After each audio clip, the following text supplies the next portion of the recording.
Hi, hi everyone. I am SACHIN Sharma, and today topic is OOPS object-oriented programming language. Okay, so what we are going to study in this? We will study what is class, what is object, and in object what is data members, what is methods, methods or functions. Okay, both are same, and data members and variables are same. We will study. Okay, and assess modifiers. These are of three kinds: okay? Public, private, and protected. And fourth topic is static and dynamic allocation. Okay,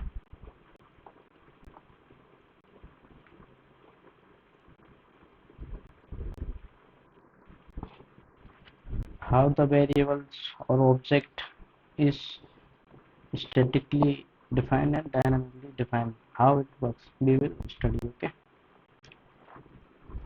and fourth topic is the constructor. What is constructor, and how, what are the types of constructor, like simple, default,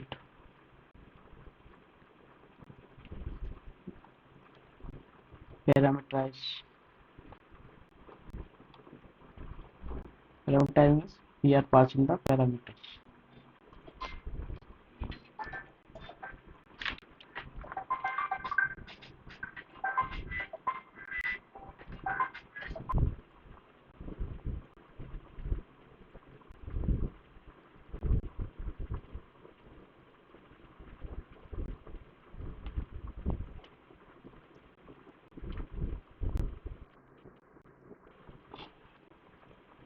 And fourth type is a copy constructor. Okay, copy constructor.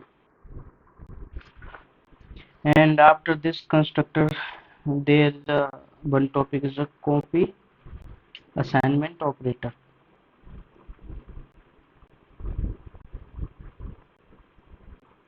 Copy assignment operator. Okay, and then next topic is a destructor. Destructor is two types we can define: static and dynamically. For static variables or static objects, and for a dynamic objects. Okay, what is a destructor? And next topic is a deep shallow.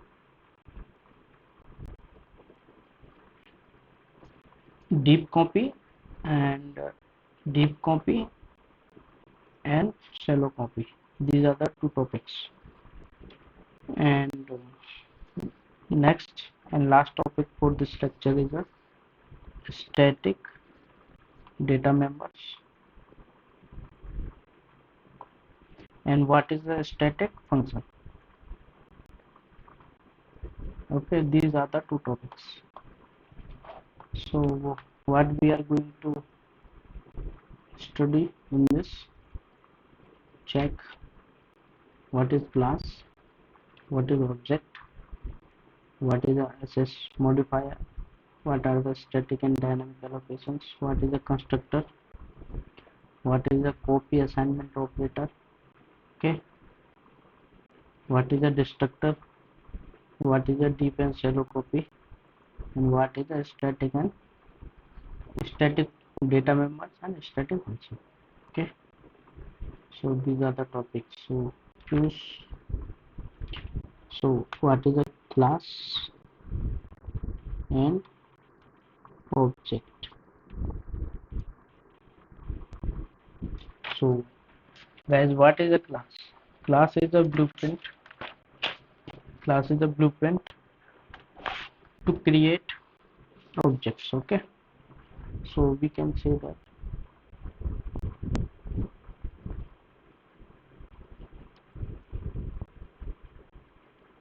what is class. Okay, so class is a blueprint or template to create objects. Okay, and in class, first point is this. Second one, in class defines data members and methods. Data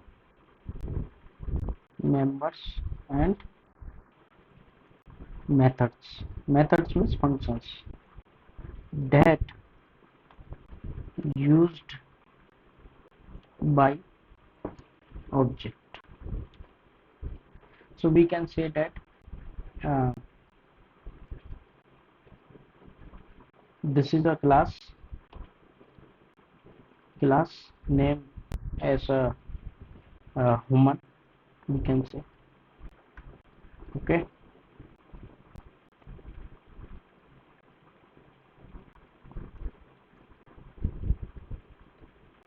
and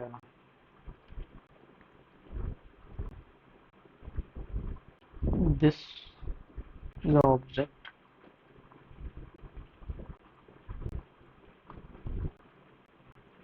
So let's say in this class there is a one thing called name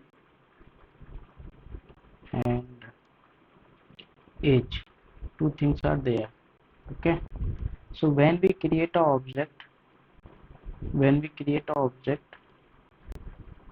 okay, then object is created by the class. Let's say object object 1 is a is belongs to human class. Okay, is belong to human class. If we say the object 1 is belongs to human class, then the inside the object it takes the class template, human template, class human template, and like name and age, and it can give any name, xyz name, and age 70 something. So what is happening for a object? So what we can say to the object, the object is a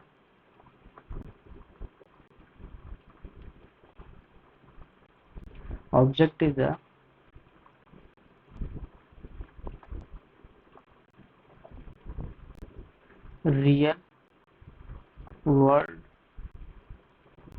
instances of a class. Means what? We are giving the real identity to the class human. What real? We give some values, and this object work in a real world. So we can say that the object is a real world instances of a class. Okay, and using the class we created an of object of a real world with actual values. Okay, so these are the classes and object. Okay, so for example, if we say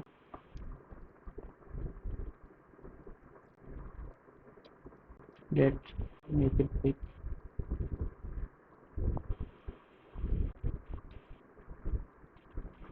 make it big. So for example, okay, let's take example. So how we define class? What is the template? What is the syntax of class? Okay, so syntax is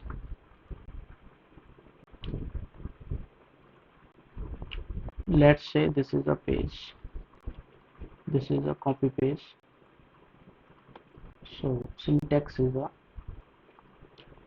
class name in a capital, class name like human, okay, and curly braces, and we can write here the data members,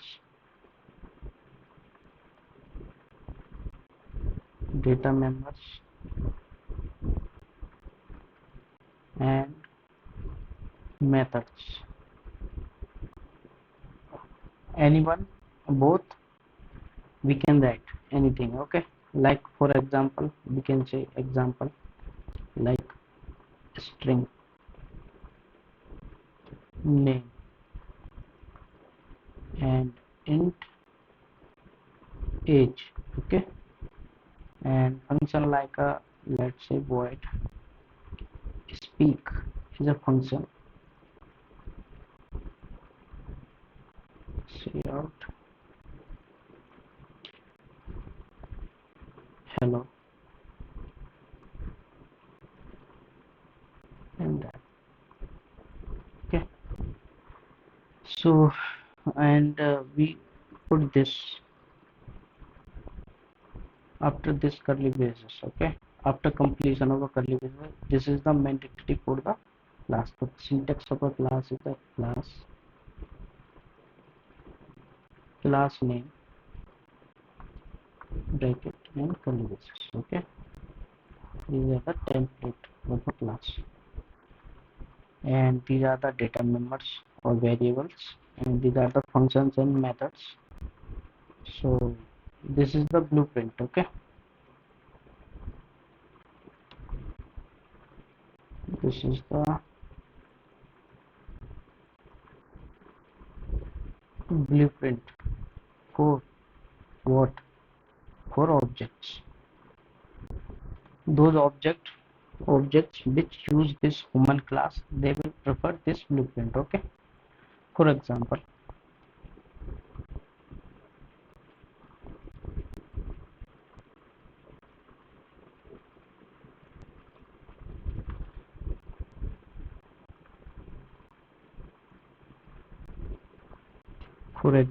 let's say int main will return 0, okay. So we have a human class, this class human, so human, and object is a ob is a object, okay. So if we use now the in a ob we created a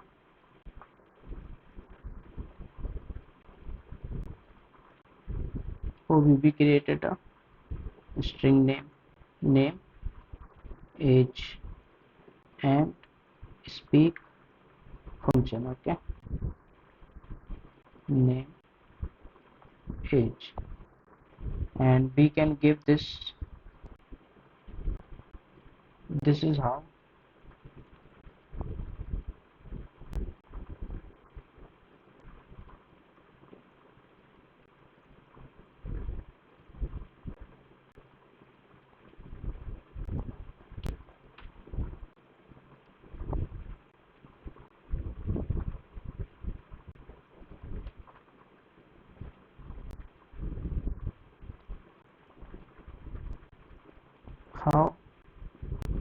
object is created. So they are using the class name with some name, okay, variable name. So ab is a object which have a name, age, and function speak. These are the data members, and this is the function, okay. So if we give this, let's say these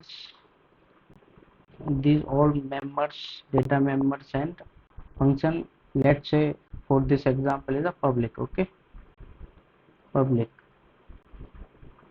So we can access this all data members and functions.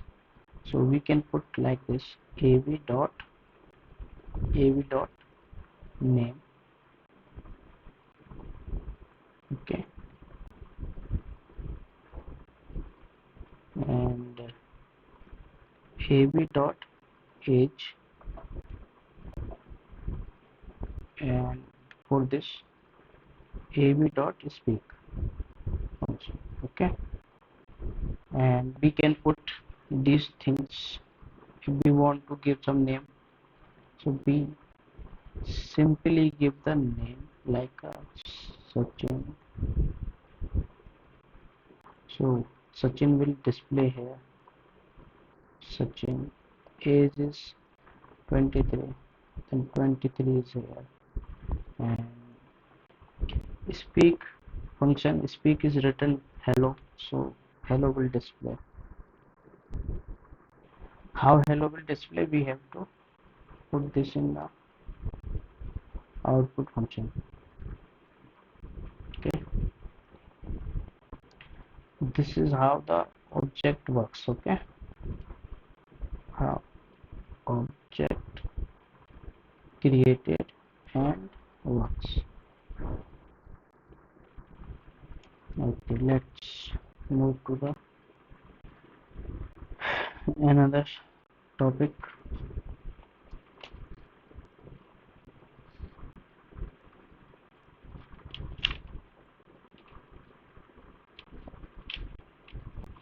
So one thing to be noted here,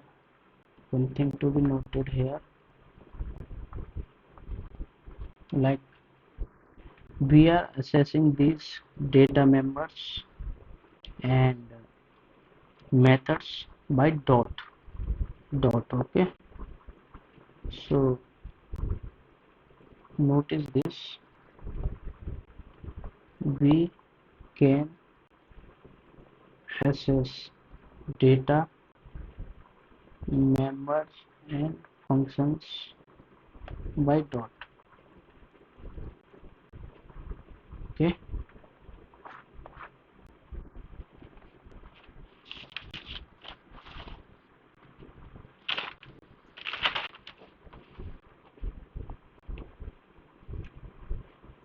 so third topic is what is a access modifier.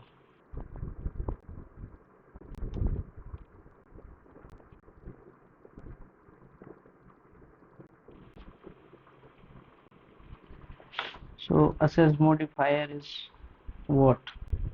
So let's say this is the class.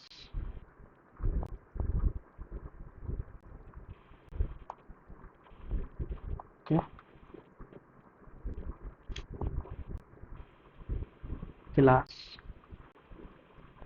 class name is a human. Okay, and these are the template.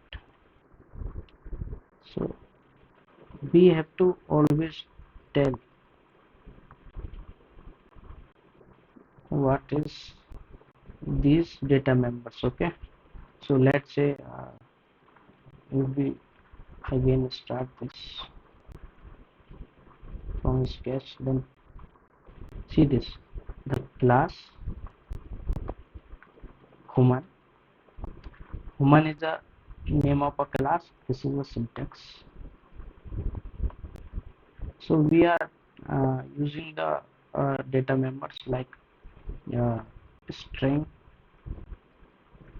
name. Okay, character means ABCD. Grade we are taking, and int for age. Okay, so I want to display name and age, name and age by anyone. I want name and age, uh, name and age can be used by anyone. Okay, but I don't want to display my grades. Okay, so I want this private, and I want this can be display by anyone, है ना, display by the anyone like public. So we will use access modifier for this. So we will put this public for this, and private for this, and public for this. Okay, we can do. So when the object is created, let's say int main, when the object ob is created, then it can use name and age. Name is Sachin, age 23, and object grade means A. Okay, so this is valid, but this is not valid.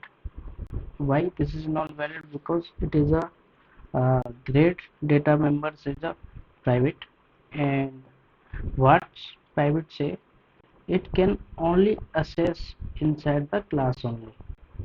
Inside the class, private members are only accessible inside the class, but public member can be accessed inside the class, outside the class, from anywhere. Okay, and there is a third type of access modifier called protected, and we will see what is these three kinds of access modifiers. Okay, so let's say access modifiers, these are of three kinds. Okay,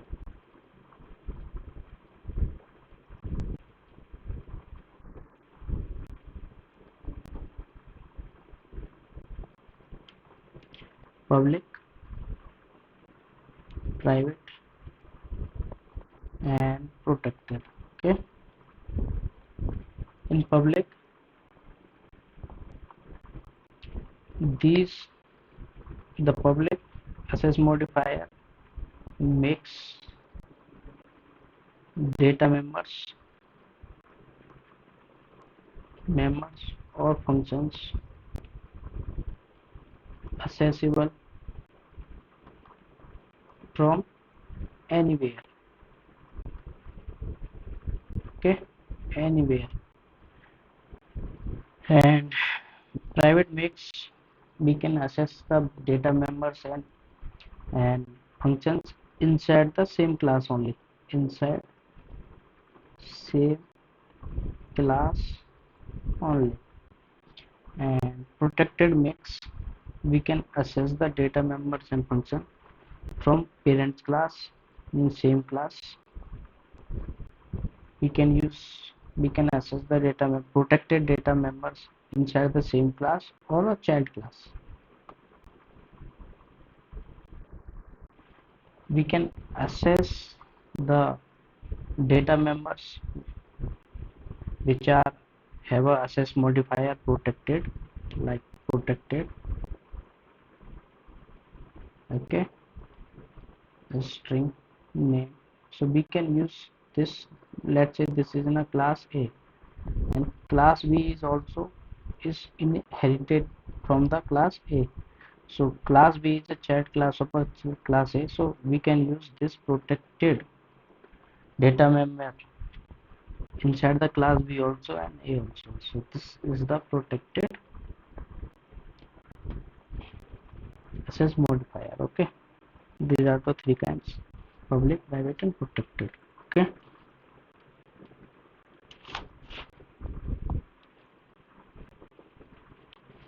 and one more thing I want to add, uh, this is the default this is the default access modifier. If none of three is mentioned in a class, so we will use this default. Okay, default is a private.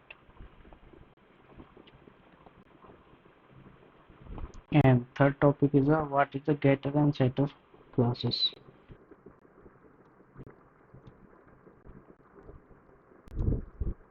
What is the getter and setter functions? Okay,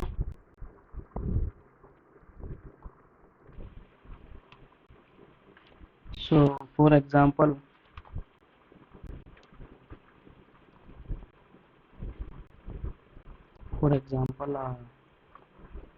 this is the class. Okay, let's say human, and this is the private access modifier, and int age. Okay, and character grade, these both are private. Okay, so I want to assess this age and grade, but private access modifier says we can't assess directly this age and grade. Okay, let's say if we have an object int and name return 0. Okay, so if we have an object of a human class object 1, let's say obj object, and I want to assess this age, which is a private. So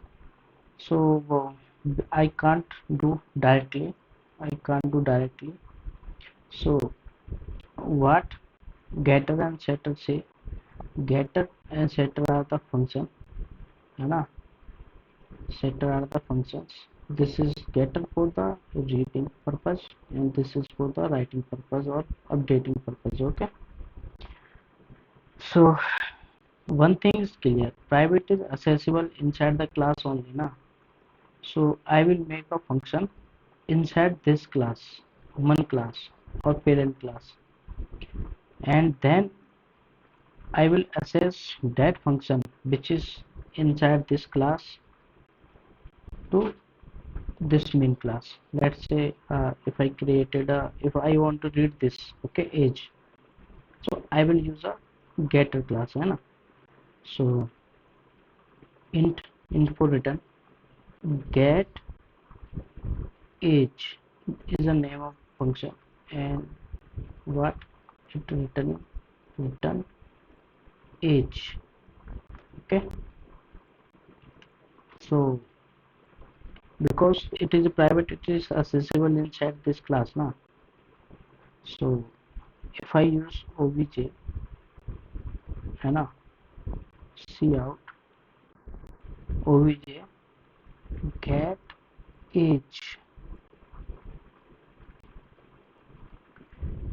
then using this it will display the age, whatever age we will give.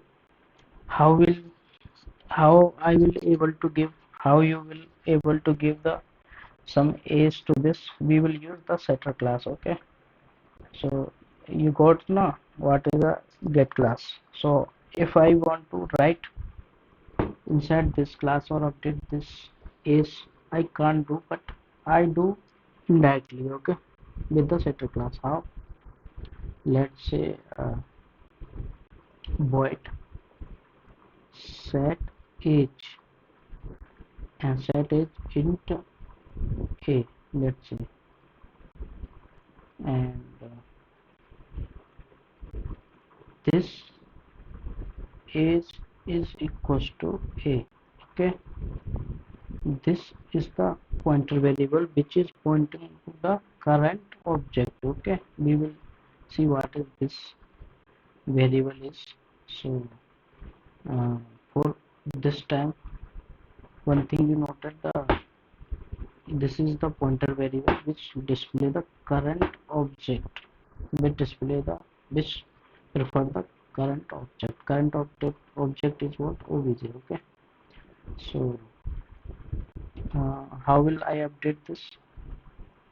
So obj dot set age means 50. Okay, so the 50 will be updated in this age. Okay, if I want to assess this, let's say this statement is about to the this statement, cout statement. Okay, so if I want to assess this get age, then it will display the 50. So indirectly we are assessing this private member, okay, with the help of a setter and getter functions. So one thing I want to tell you is what is this keyword.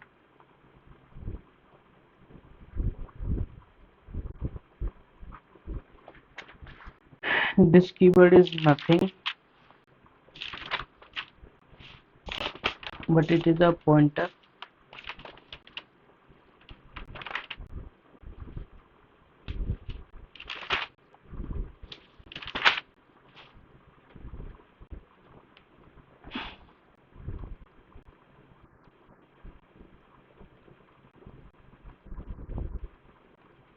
this keyword is a nothing but a it is stored the it is a pointer na pointer. It stores address of current object है ना. So like this is a pointer pointing to the current object address. Let's say the address of this pointer is a 700, then it will store 700. Okay, so that's why we are using this is a optional. Okay,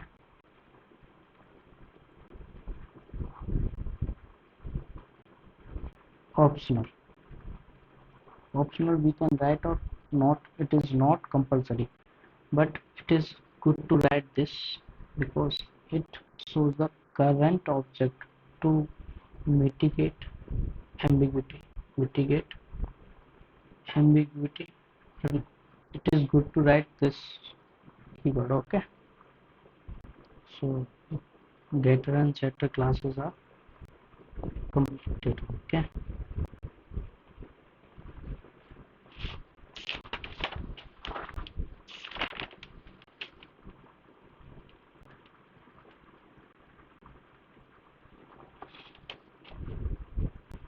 so what is a static and dynamic allocation?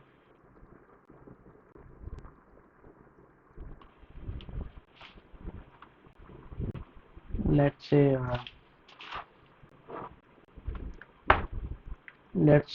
take a one class.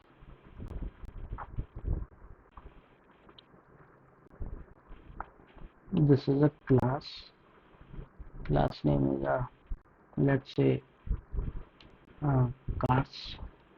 Okay, and inside this class variables are data members are there, functions are there. Like functions means what is inside this car name.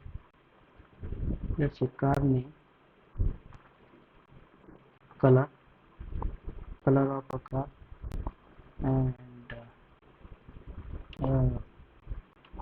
age of car means how many years it is running on road, and function of a car like it can run, horn, etc. So this is the class we are taking. and let's say this is the main function.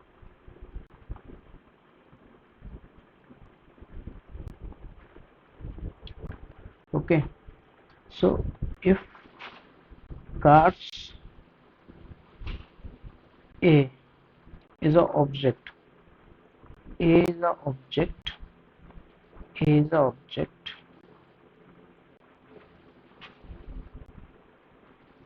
A is a static object, okay, object of class car, okay, it is stored in a static memory, and if I want to display the what is a dynamic allocation or dynamic memory, then I have to write cars is a class name star B, okay,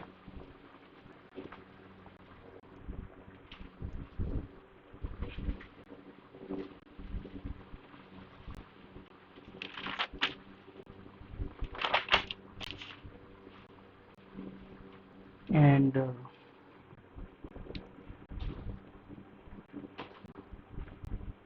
again see this uh, cars is a class name and B star B for a dynamic, and new is a keyword, and what I want, what is the size of this class B is a car size, okay, so this is the syntax of of dynamic class or dynamic allocation. It is stored in a heap area, and B is a dynamic allocation of object, okay, it stored in heap area, okay, so if I want to access some name and age in static allocation, then how? Because we simply do a dot name, a dot age,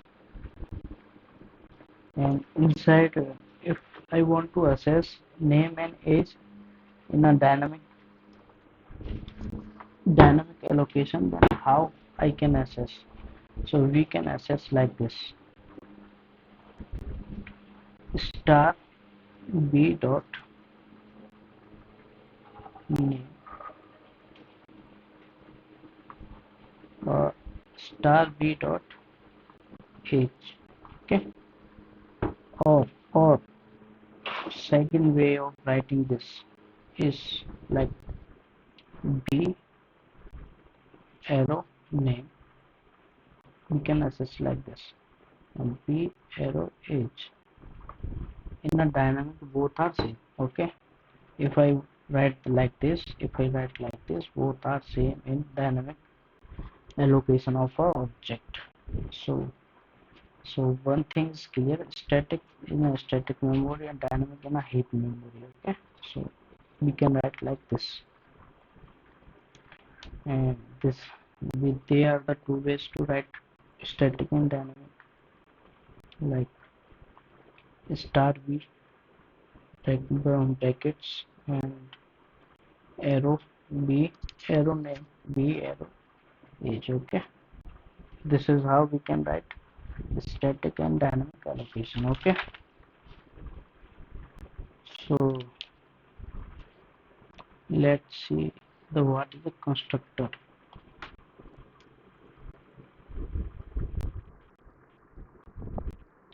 okay,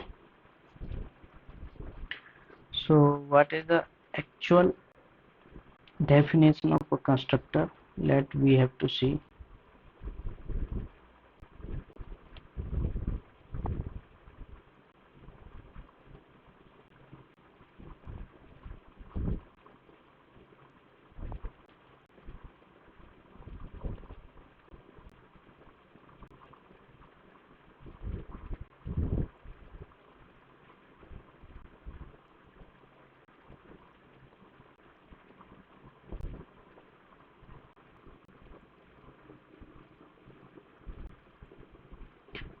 So what is constructor? The constructor is nothing. So let's increase the size of this. So what is this definition says? Let's see. So it's say in object oriented programming, the constructor is a special method that is automatically called when the object of a class is created. Okay, and its purpose is to initialize objects data members, है ना? So there are the two purposes of this constructor. Okay, so first purpose is to uh, when the object of a class is created, it automatically called, है ना? So constructor is called when object of class is created. Okay, and second purpose is, which is the important, it initializes the object data members. It initializes objects data members. Okay, let's see like this.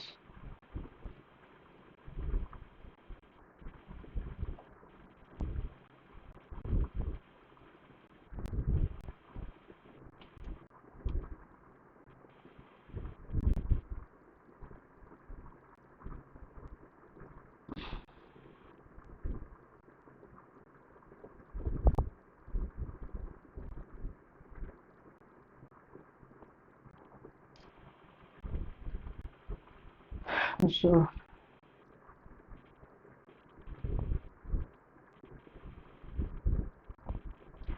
let's see the what are the constructor. Na? First understand the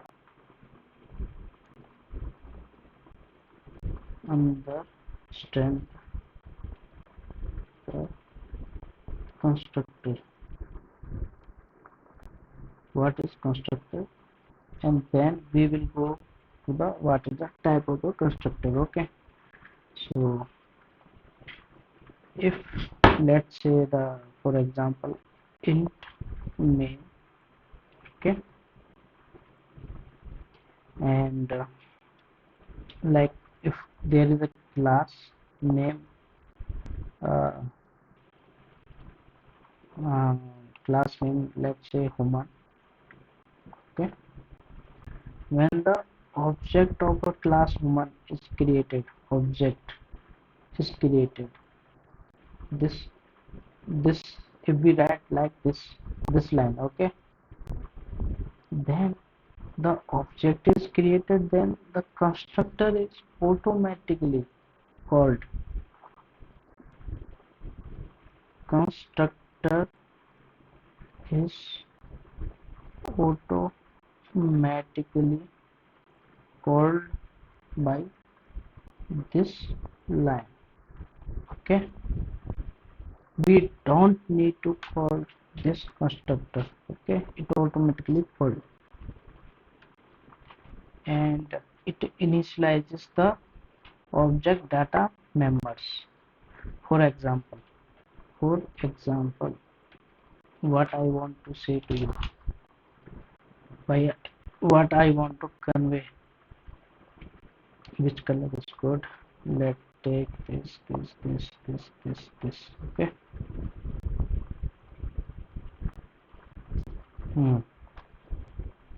let's say this is the class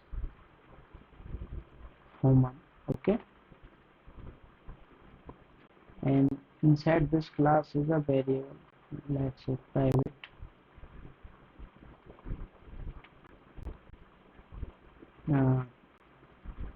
let's say public. Okay, first public, and int age, and I want to display something here. Okay, so there is a one function called display, and inside this is a print hello Sachin. Okay, I want to display when the this object, which object, obj is one object, obj of a human class is called or created by this line, then it automatically display these things. It will what it will display, let's say human obj is a line. Okay, then by writing this line it will display the age. For age we are not giving any value, or not, there is no value, so it will display garbage for age. And for this function it will display the hello section. By writing this line only. Okay, human obj, by writing this line it will display the some age and hello Sachin. So this is the constructor. This is happening due to constructor. Okay, because when the object is created by this line, the constructor inside automatically called the class, and it will initializes what is inside this class, and whatever inside this class it will, if we give a display, then it will display, or it will automatically call all these data members of functions. Okay, so this is the constructor.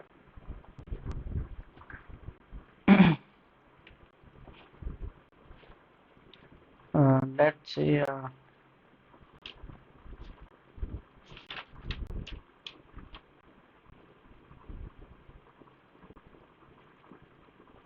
let's see what is the types of constructor. Okay, mm.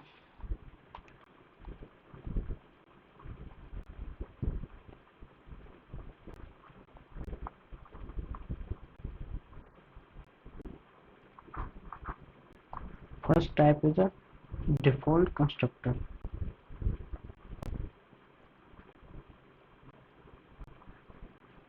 Second type is a simple constructor.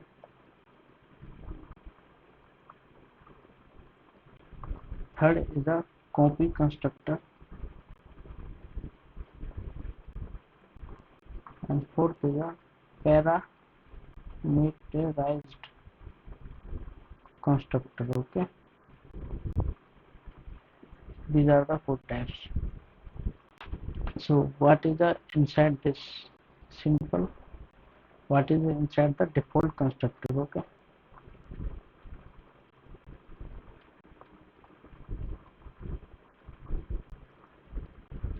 inside the default constructor, the default constructor is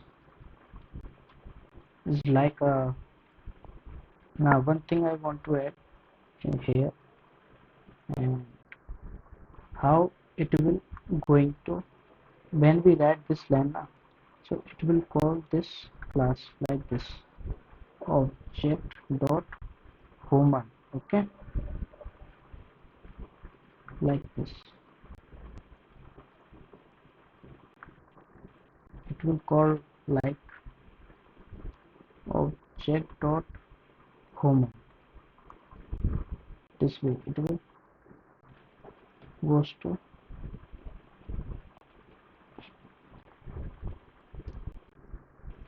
So what are the properties of a default constructor?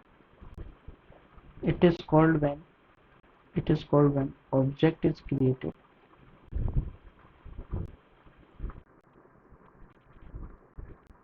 it is called. Okay, and and no return type, no return type, no input parameter, no input parameter, no return type, or it is called when the object is created. Okay, default constructor is a system constructor. Okay,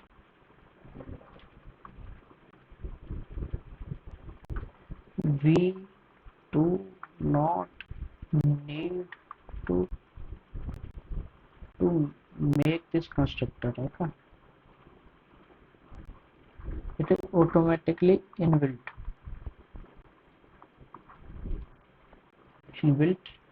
inside the system.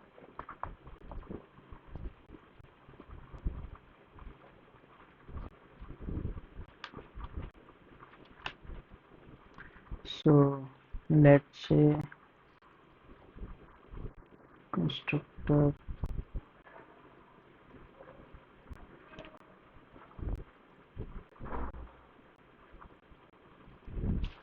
note. Notice what?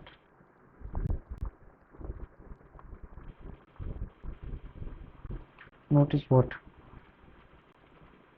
If we write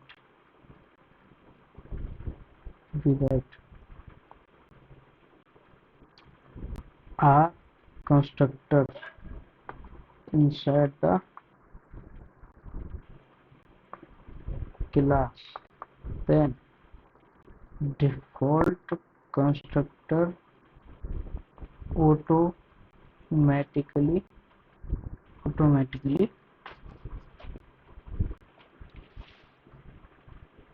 ended. If we write r constructor, then inside the class, then the default constructor of a system is automatically ended. Then the system will use r made constructor.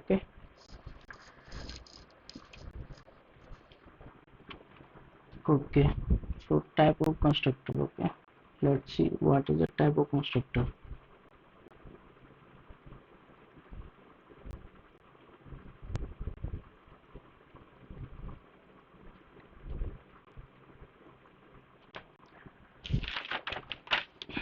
So default is completed.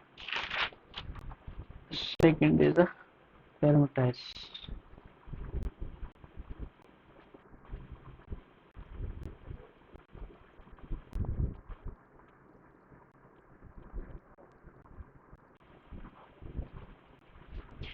Inside this constructor, what will happen? We will pass some parameters to the constructor. Okay, we will pass some parameter to a constructor. It is simple, nothing. Let's say there is a class name hero, not hero. Let's say class name is what college,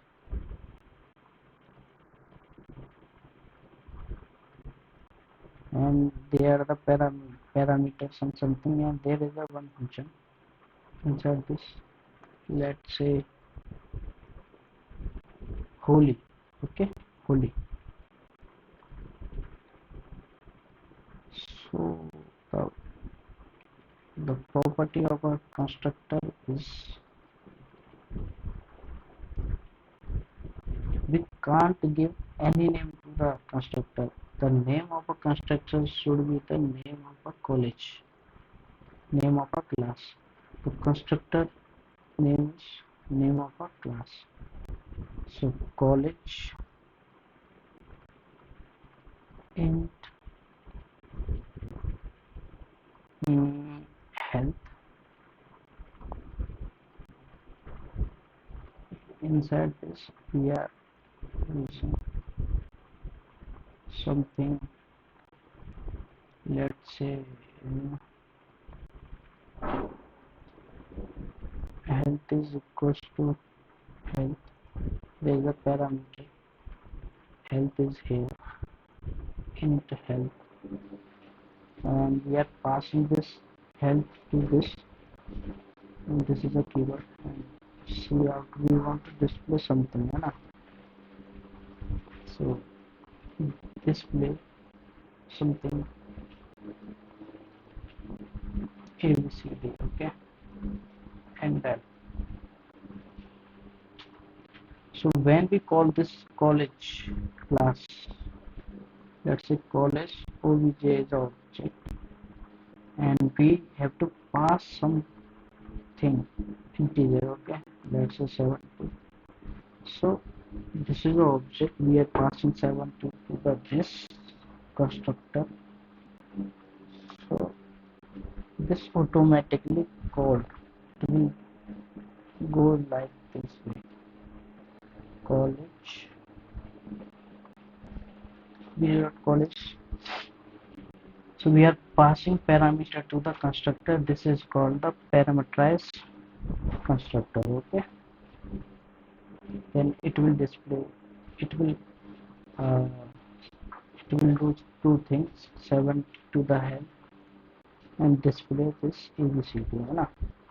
Output will be the ABCD.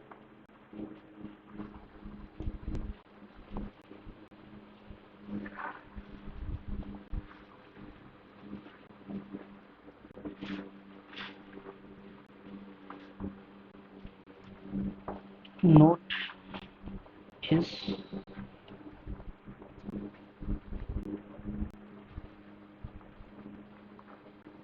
we can make multiple constructor inside the class, okay. We can make multiple constructor inside the class.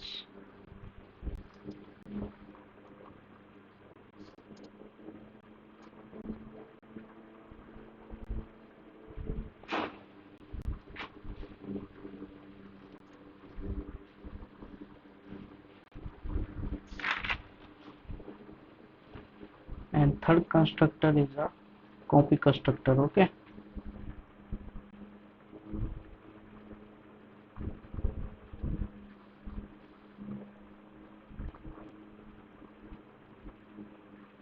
Let's say class name is a college, so college object 1 is copying the object 2, okay. And let's say the college object 2 is already object 2 already created, and we want to copy object 2 all things to the object 1. Then this is the copy constructor.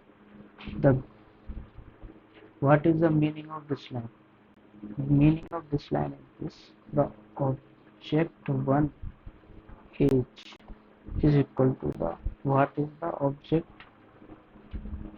2 age, and object name is something, then the object 1 name is also same. So we are copying every attributes or every data members functions to the object 1 from object 2, okay. So meaning of this line is this.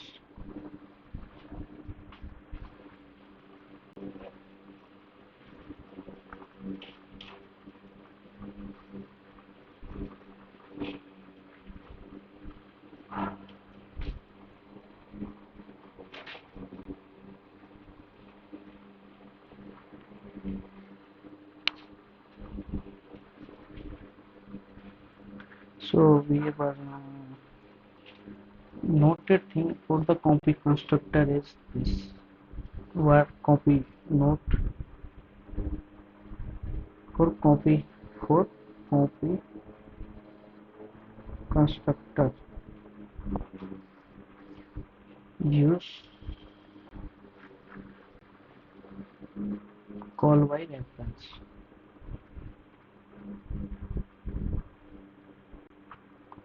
Not call by value, है ना? call by reference is valid for copy constructor, otherwise it will goes to the infinite loop. It will goes to the infinite loop.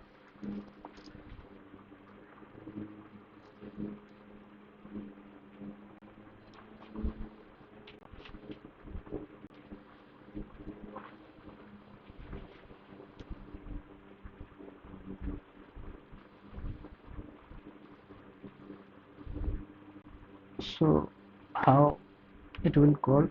Let's say this is the class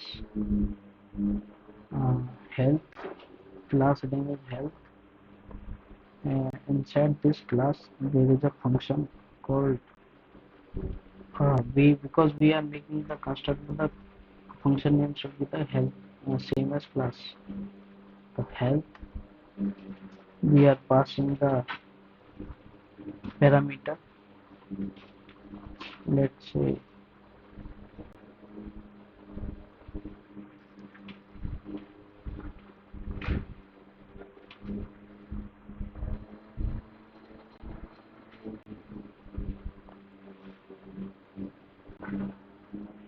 health address temp. We are passing this, okay, because we are copying now. So this is coming because the object 1 is copying object 2 over health class. So we are copying, so that this health is coming, this, okay. Then it will goes to the infinite loop like this. If we don't put this, okay, if, if we call it by call by value, then it will goes to the infinite loop.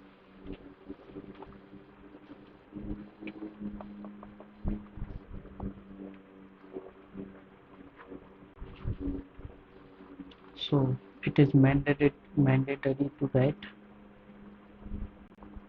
ampersand sign, okay, address sign.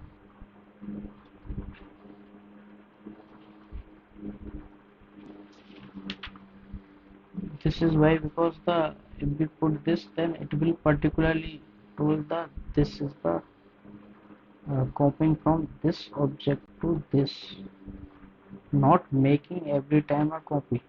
It is telling the this is the object 1 and this is the object 2, then we are copying this, and temp is the object 2, not making copies of a temp every time.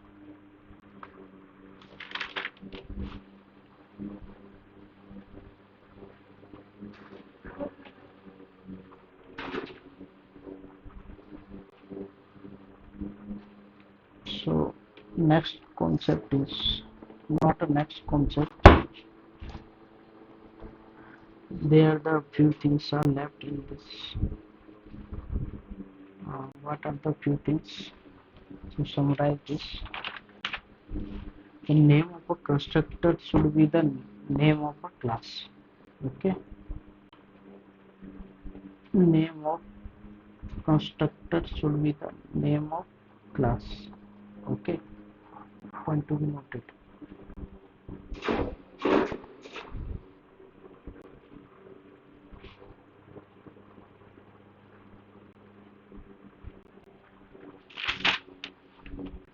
Next topic is a shallow copy and deep copy, okay.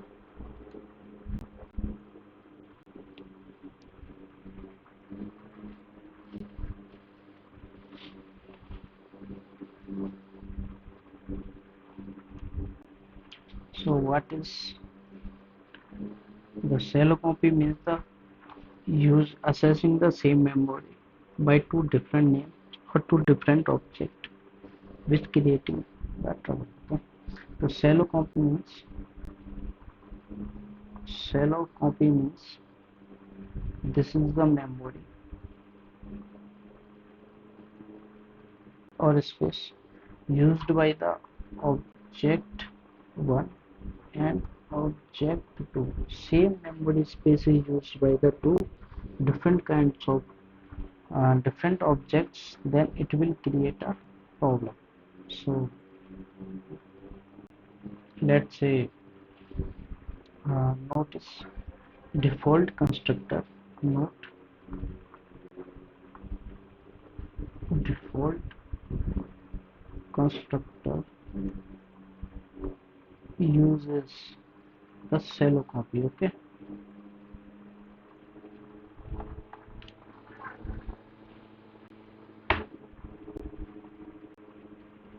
example,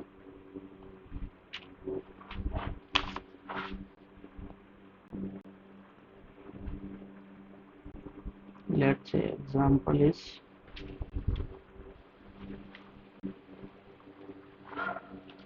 if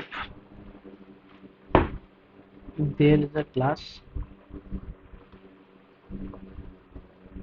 there is an object hero and hero 2, there is an object, these are the objects. Okay, and if we copy if we copied hero 1 from hero 2, then they are sharing the same memory.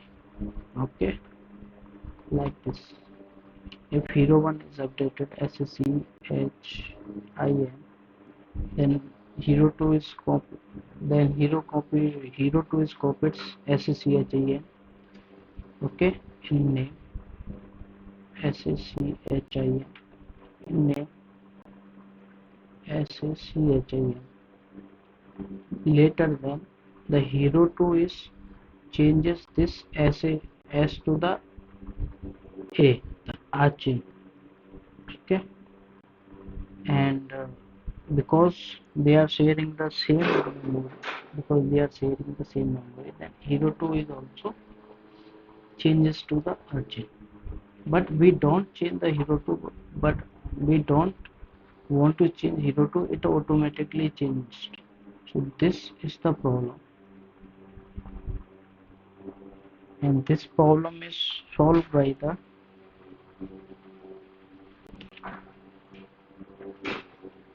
deep copy. Okay, so second topic is deep copy. What do you mean by deep copy? In case deep copy is B, hero 2 is made entire different array and memory from the hero 1. Okay, what is inside the copy, deep copy is if we are copying the hero 1 from the hero 2, okay,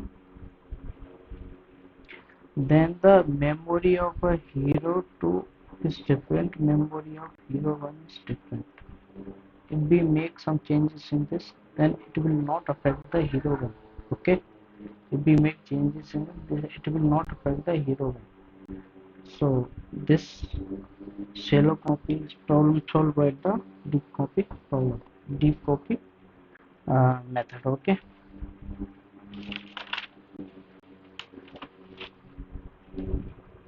and next topic is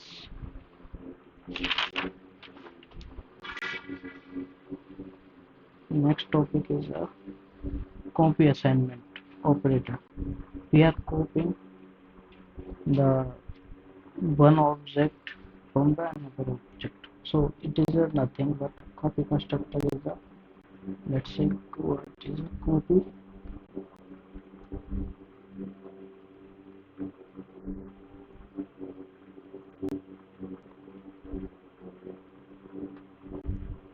copy assignment operator. Let's say the A is copying from B of a hero class. Okay, so the if B have a health, then it is copied from B to A,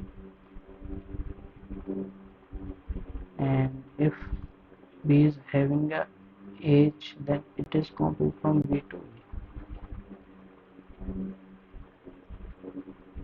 Then how I will we will write not like this way, we can write like this.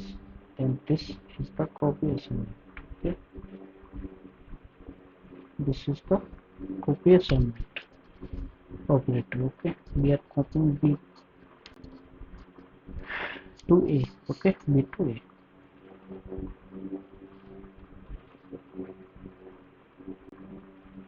Next topic is destructor.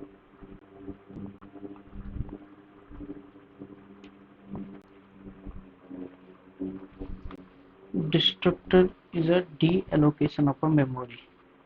To make memory free, we are using the destructor property, destructor method. Okay, so what is destructor?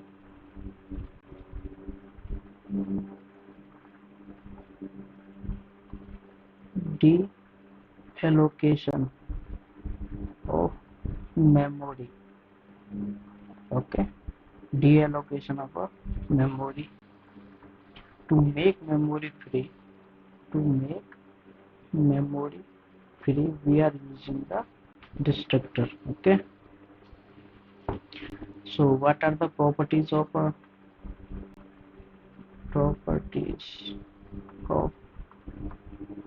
destructor? What are the properties of a destructor? Okay, the property of destructor is its name is same as name of class. Okay, there is a no return type, no return type, no input parameter.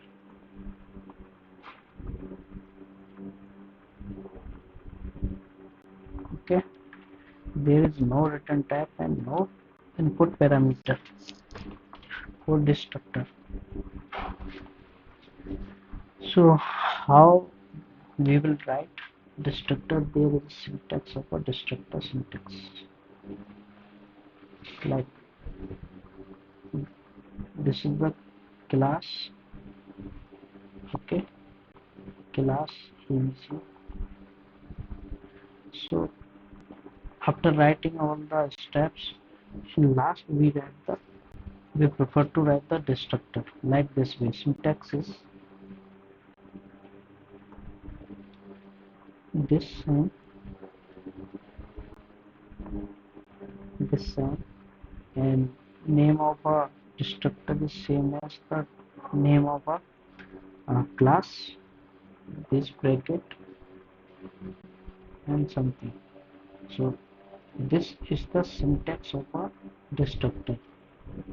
It is same like a constructor, but we put extra sign, this extra, this extra sign. Okay, this side. By writing this step, it deallocated the space which is taken by the object.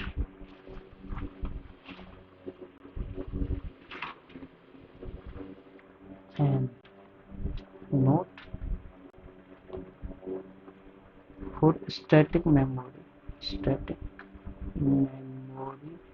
allocation, destructor is automatically called.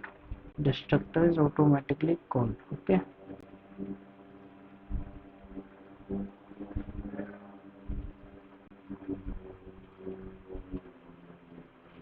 we don't need to call destructor or make destructor. Okay, for dynamic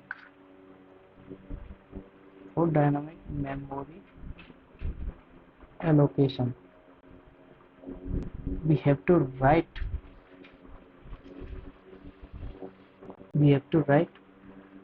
manually call the destructor. Okay,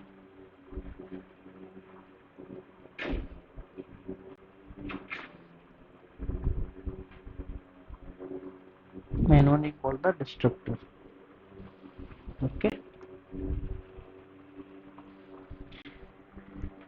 constructor called once during the creation of an object, and destructor is called once during the deallocation of the object.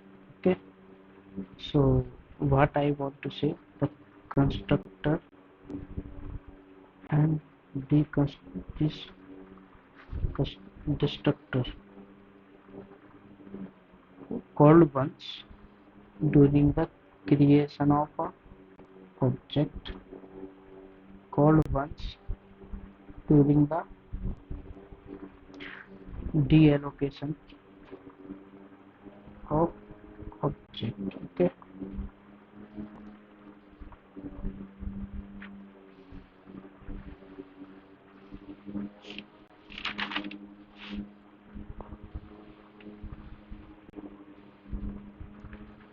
so what is a constant keyword? Okay, let's see what is a constant keyword.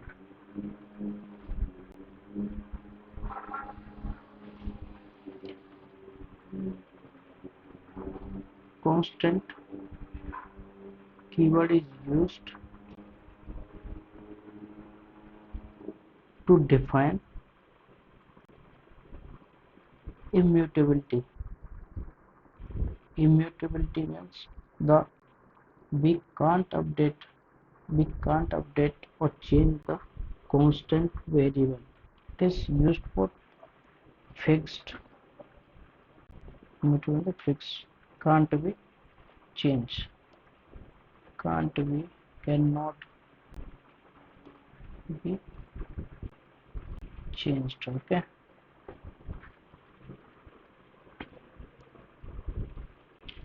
so we can apply const to the variable, function parameter, class, data members, member function, and entire object. It helps to protect the data from being accidentally changed or make your code safer and easier to understand. Okay,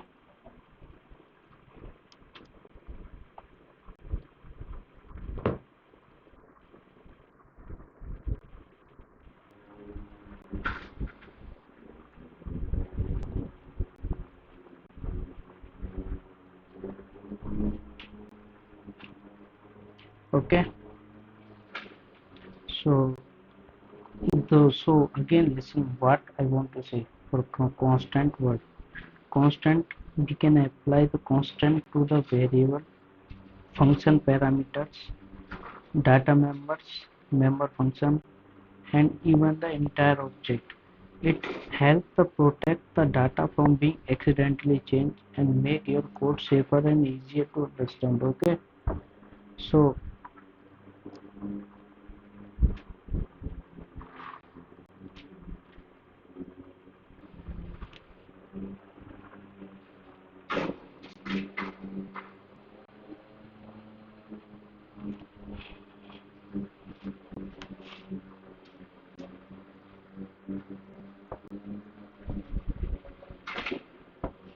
the syntax is const x int x equals to 10. Now x equals to 10 is fixed. Okay, next thing is static variable, static variable and functions. Okay, so what is a static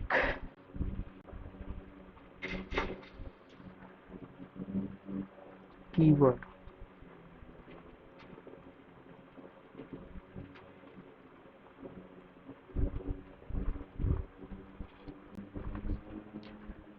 First thing is static keyword is a data member.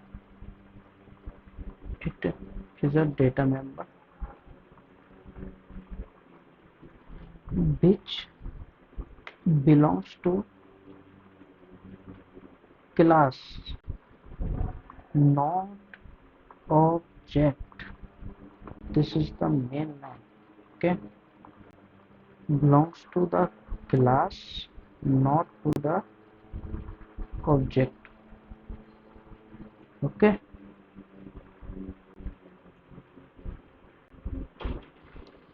to access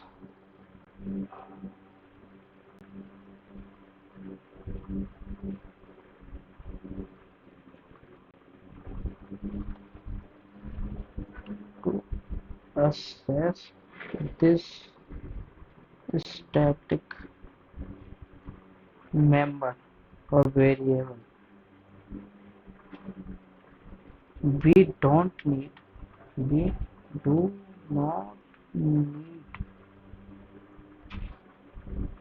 to write or create object. Okay, don't need.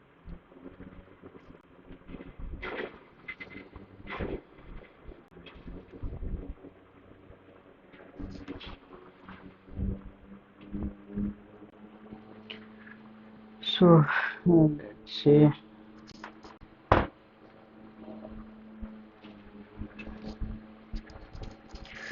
the how, for example, let's see the example. So one thing I want to add here, the initialization of initialization of this static variable, a member, is outside the class. Okay, initialization of a static variable is outside the class. Let's see the example. Okay, proper example we will see. Let's say there is a class name as hero. Okay, so this is the class. The static integer abcd is there. Okay, so abcd is a variable of a static type having an integer value. Okay, so this class is completed here. How to initialize this? This is the in function, main function. Okay, and not in this class, not in int, we initialize this static member outside the class like this. Int, it is integer type of class hero. This is the operator of a scope resolution operator we used, and name of a static variable abcd equals to the 5. Okay, initializes. Then this is the initialization. I'm sorry, this this is the initialization, and this is inside the class, we will say. And if we want to access this static variable, we don't need to create a object.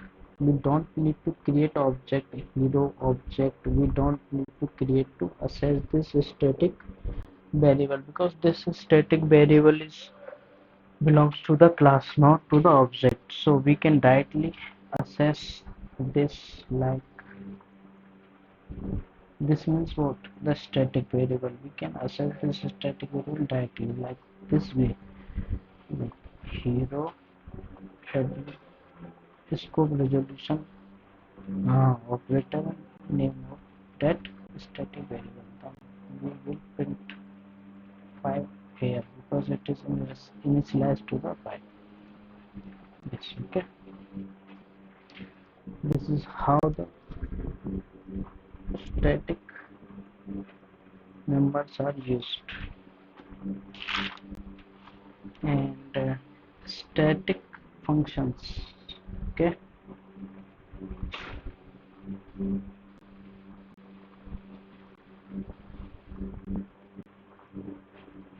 What is a static function?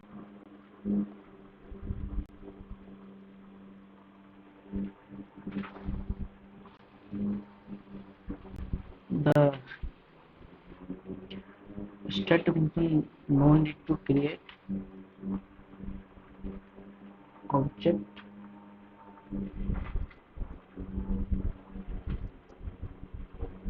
no need to create object. This keyword is absent in uh, function, static function, static function, because static function does not need object. It does not need object, and this keyword is belongs to the object. And if object is not there, why they need of this keyword? So this keyword is absent in a static function. And third and important point is static function can only access static member and variables. Only access static members and functions or variables. Okay, static members and variables.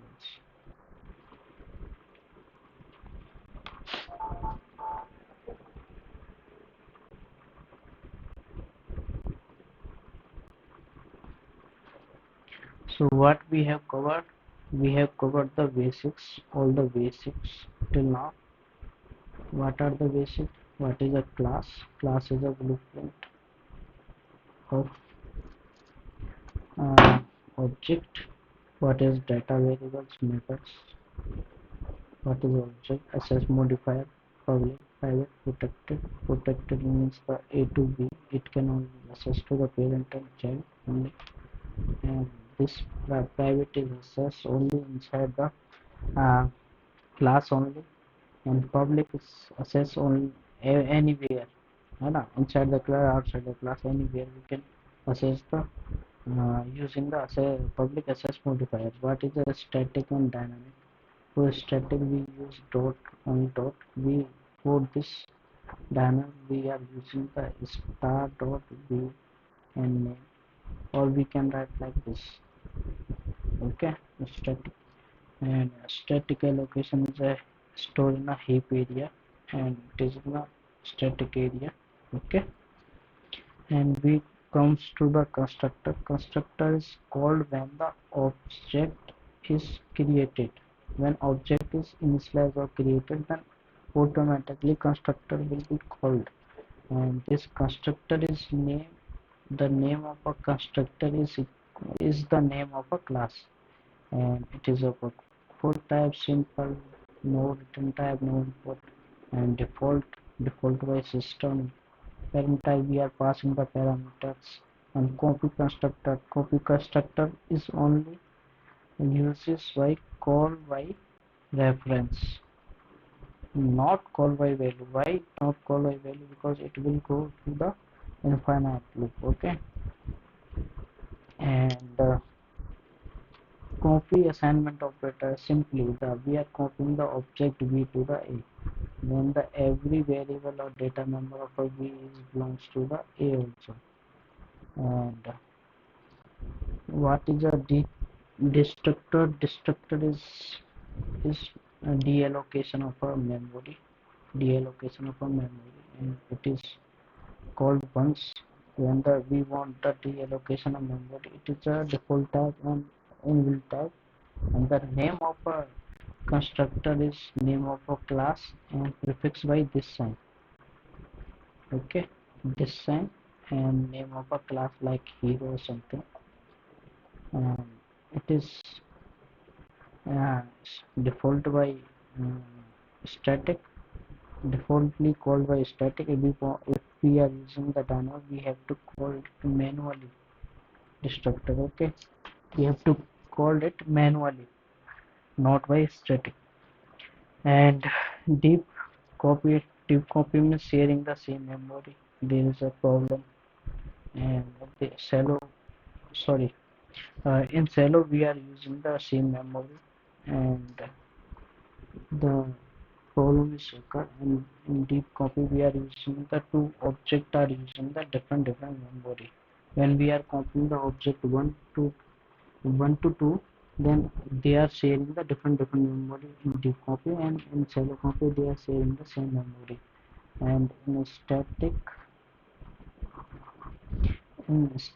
data, the static data, they are initialized outside the class, and they are the initialized outside the class. And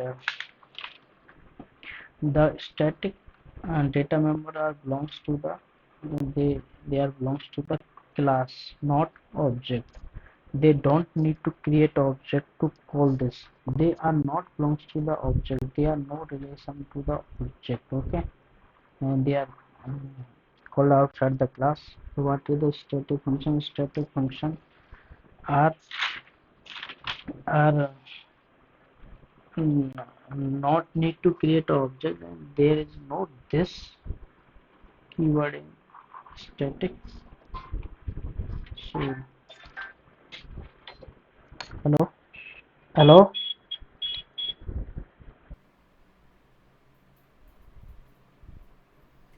So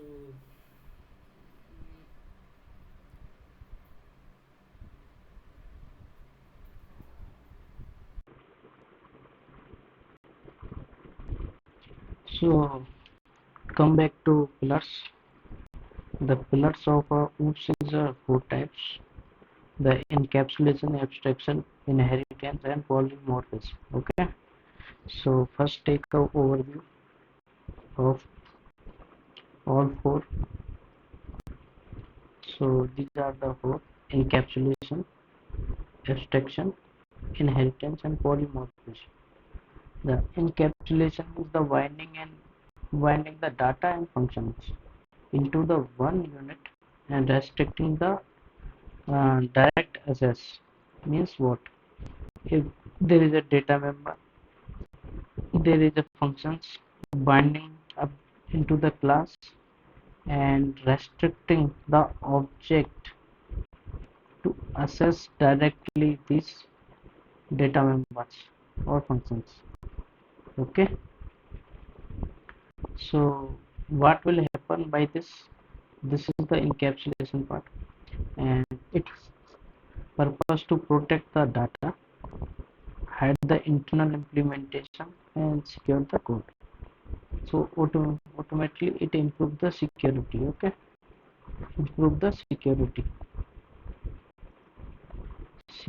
will improve. So second one is the abstraction, showing only the essential part, hiding the internal working details. Okay, showing the uh, simpler form and hiding the complex.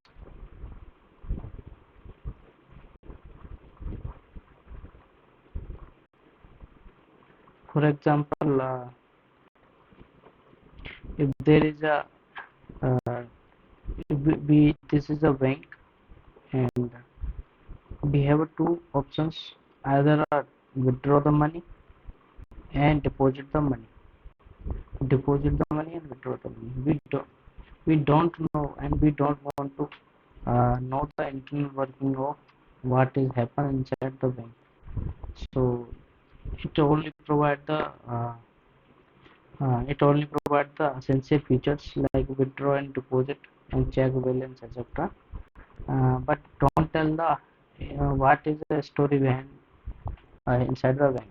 So this is the abstraction, and it will reduce the complexity.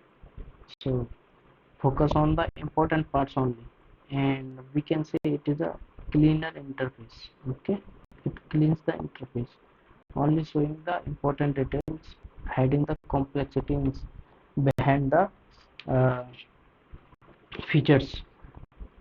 So okay, third is the inheritance. Inheritance is a uh, inheritance is taking the features from one class to another.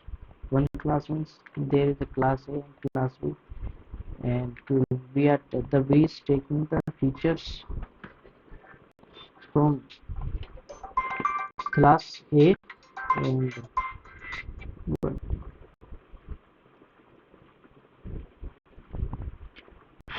so there is a class A and class B. We call parent class and child class, and the B is taking all the features of a A with the help of inheritance.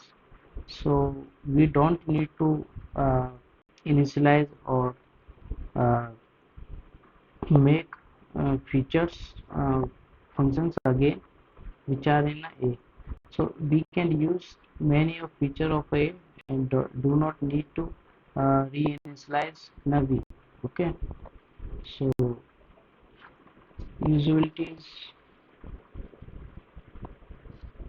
reusability increases, and okay, it makes reusable and extension of a code. Okay, and it provide a hierarchy also.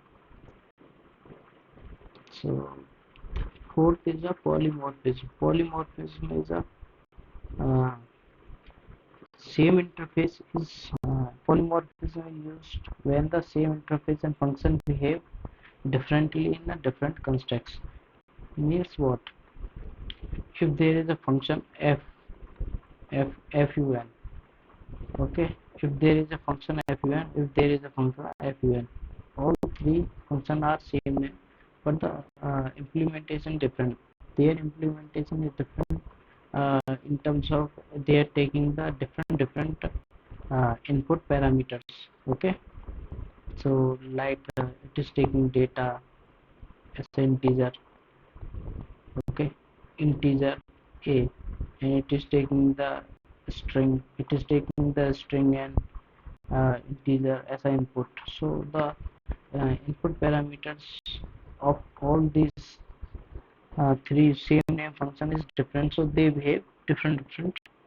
uh, they behave like a different uh, working uh, as in terms of a functionality. Okay, so as we give they behave different as see the input behavior. If the input behavior is a integer, so first one is called, if integer behavior is a character, the second one is called. If the integer behavior is a in string and integer, then third one is called. Okay, so it provides the flexibility, and it provide the flexibility. Interface uniformity means the same interface is used for different purposes. Okay,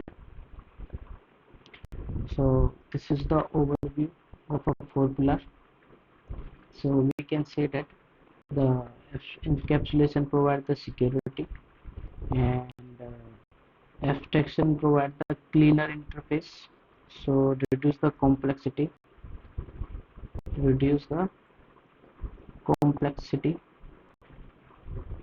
and inheritance we can say increase the reusability,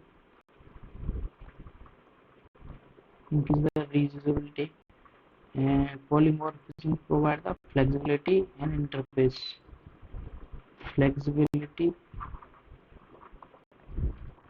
Okay, flexibility means the same code is used for many same function is used for different purposes. Okay, so it is flexibility, provide the flexibility. So if we say the four things, security, okay, reduce the complexity, and reusability, and polymorphism gives the flexibility. Okay,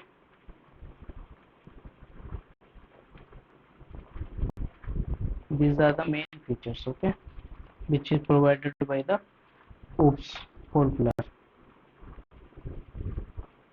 And second topic is encapsulation. So what is the encapsulation, and we will see in a detailed way. So take a good pen, which is better, looking better. So we will choose pink, okay, for orange, okay. Okay, so encapsulation means what? Capsule, you know, capsule is a tablet. Capsule, so capsule is like this way,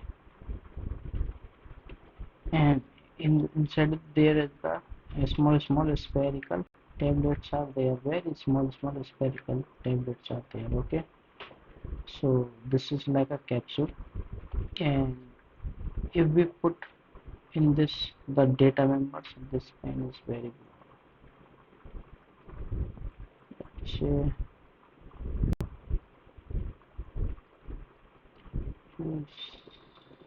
Okay, choose, and this is somehow be in this way.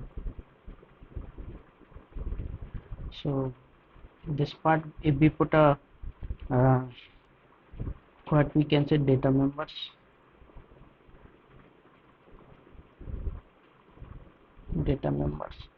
and in this part if we put what functions or methods, then combine them into the single class, and combination of a data member and function combined in a single unit called class, and this thing is called encapsulation.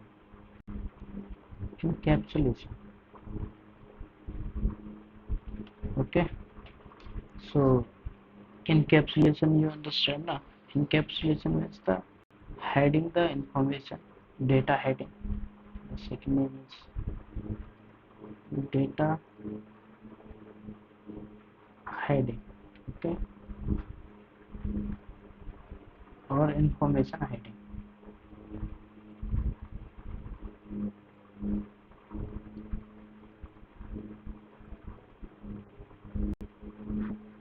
This pen is also not good.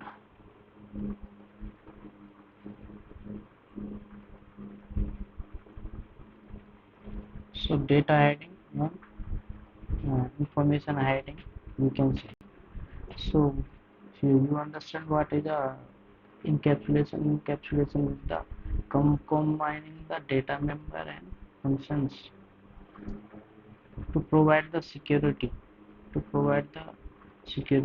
The combination of a data member and function into the single unit called a class, and provide the security. This is called encapsulation. So we can say this. Let's see this. So the definition is a wrapping up the data members,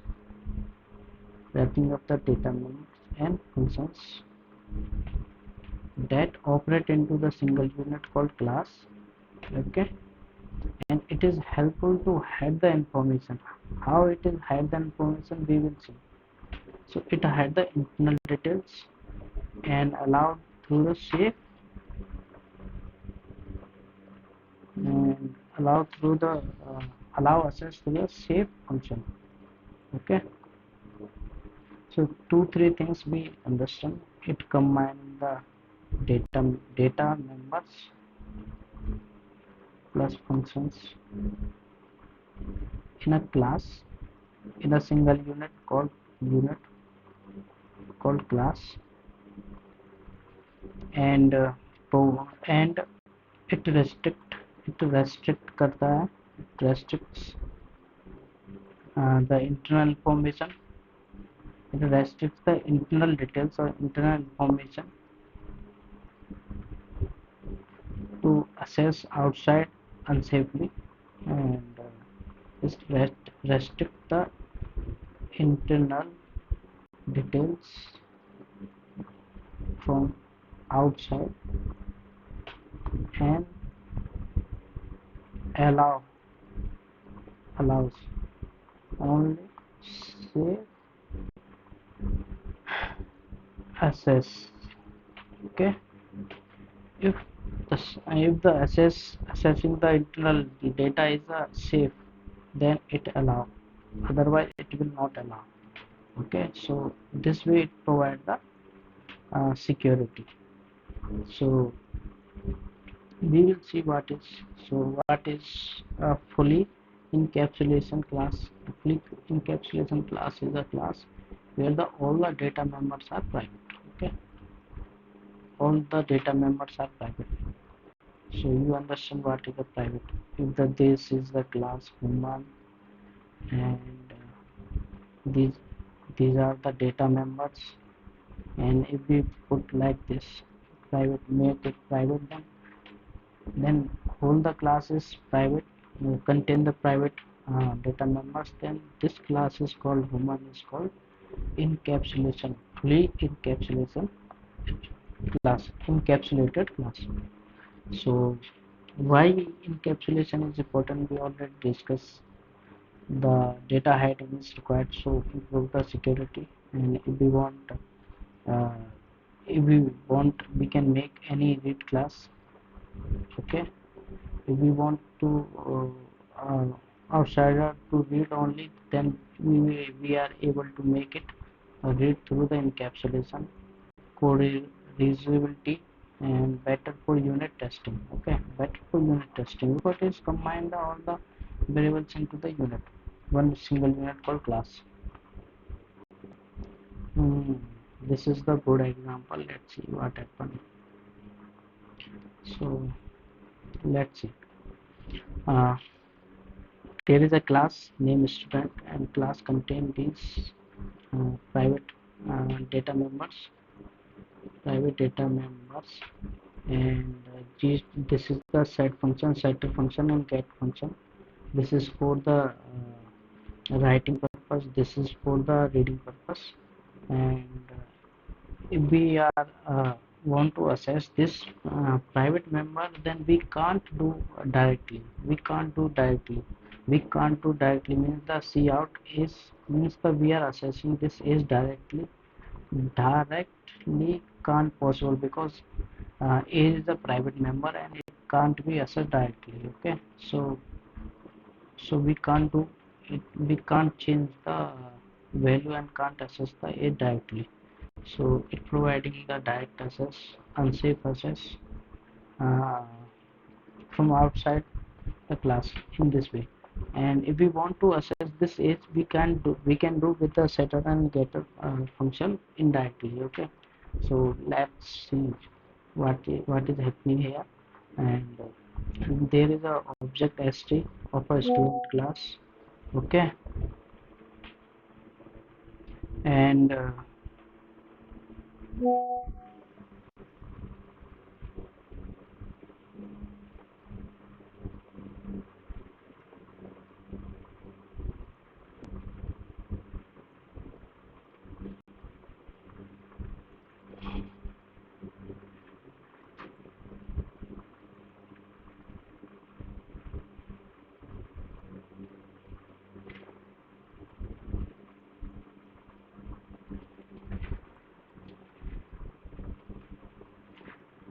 so we can what we are discussing like the if st is a student, st is a object of class student, and if we want to set we want to change in this age, grade, and name. So if we apply the setter function with the input 70, then it will set. Now it comes to this, and it is taking the integer and string, and we have to pass 70, and 80 and Sachin name. So 70, because the grade is greater than 0, less than 100, and less than and equals to 100, then it is easily 70 80 is easily fit into this 70 80 Sachin. Okay, let's say the second example. If there is a 150 and 80 and Sachin again, so if it comes to the these parameters 150 80 and Sachin comes to the set function set of file, then it can't do, because the we put the one condition grade should be the greater than and less than equals to 100, but 150 is fails this condition, so it can't possible to change the grade, can't possible to change the grade because it is a 150 and more than 100. And like this way we restrict, like this way we can restrict the we can put the condition in the class, so it makes the class more safer. Like if we want to assess this, or if we want to, if we want uh, only name A can change anything or assess anything from the class, then we can do, then we can put the one condition, one more condition. If the name is equals to the A, then it can assess the uh, this can change the this functions, otherwise not. So if we put like this, if the name is equals to the if the name is equals to the A, and if we taking the string A as input, so it will change the it will take the read the data, these data, otherwise not. So we can put many conditions, so it makes it a better and safer. Okay, in this way the encapsulation works. Okay, and why is encapsulation is important? So why is encapsulation is important? So we already discussed, it is provide the security, you know, it's providing the security. And if we want some there is some real example, real life example of a real life example, real life examples of encapsulation, like this. If we put banking, if we take a banking example, banking, and we can hide, we can hide many details, and we only allow bank users with some passwords to access the account. Okay, and withdraw, deposit, or check balance with the uh, some restricting condition. They have to put the password and all to access their accounts. Okay, and we can make it a second example is a healthcare example. The patient data is only accessed by the doctor. Okay, so education is the only teacher can, relative subject teacher can change the grades only, and can check the grade, and student cannot change its grade. Student can change, only modify the profile details. Okay, and like this there are a few example, like education, school, health, banking, etc. Okay, encapsulation. So encapsulation is completed as of now. and if some things remain, I will check.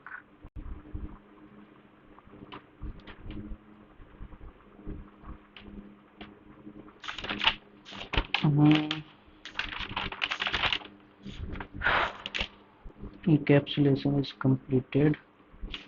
So second thing is what abstraction. Okay, so we will study the abstraction. Now what is abstraction? So abstraction is nothing hiding the internal implementation and internal details and showing only the essential features. Okay, showing only the essential feature to the user. It's called abstraction. And there is a second name of abstraction, like in a encapsulation we said na, the it is a data hiding or information hiding. It is the implementation hiding. Implementation hiding. We do not want to reveal our implementation, how the machine or a function or classes or object is inside is working. We don't want to reveal the working of anything, but we only showing the essential features. Like for example, if there is a ATM machine, the user only can see their withdraw and deposits and bank balance, etc., but can't see the what is happening inside the machine, ATM machine. So we are hiding the internal working of ATM machine. So what is the advantage of abstraction? The only you can make the changes of your data, only our data and function, and no one else can. Okay, it makes the application secure by not allowing anyone to see the background details. Okay, so security and uh, and one more thing, it is adding the first, second, and third thing is advantage of abstraction is it makes uh, it makes uh, interface cleaner, है ना? Interface more clean. Okay, let's see the example. Let's see the example. If there is a machine, coffee machine, if there is a coffee machine, and inside coffee machine, it boils the water, it brew the water coffee, and pour the coffee, है ना? And public data, these are things are the private, है ना? And public data is make a coffee. So how only the user can see the make a coffee button, not see the what is how to boil, how brew the coffee. These are the internal working. These are the internal working. Internal working of coffee machine. So let's see the if there is a coffee machine is a class and machine is a object. If we want to run this function, make a coffee, we only see the make a coffee button only. We are only visible if this is a coffee machine. So we only visible to make coffee button is only there, and if we click this button and we can't see the what is inside this function, and it calls the first the boil the water and then brew the coffee, then pour the coffee, etc. And after these all three functions are completed, then it give the message coffee is ready. It will give the message coffee is ready. So we are hiding these things: boil the water, brew the coffee, pour the coffee.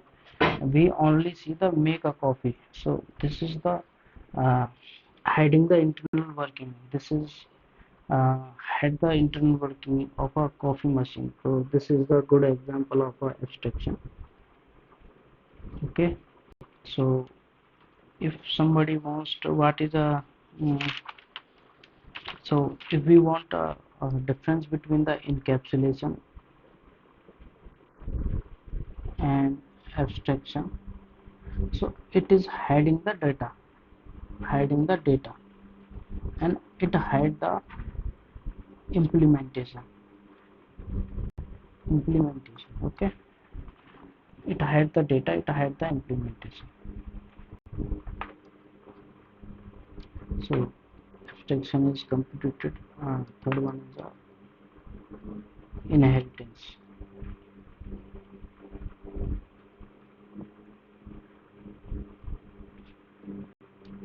So what is inheritance? Inheritance means what?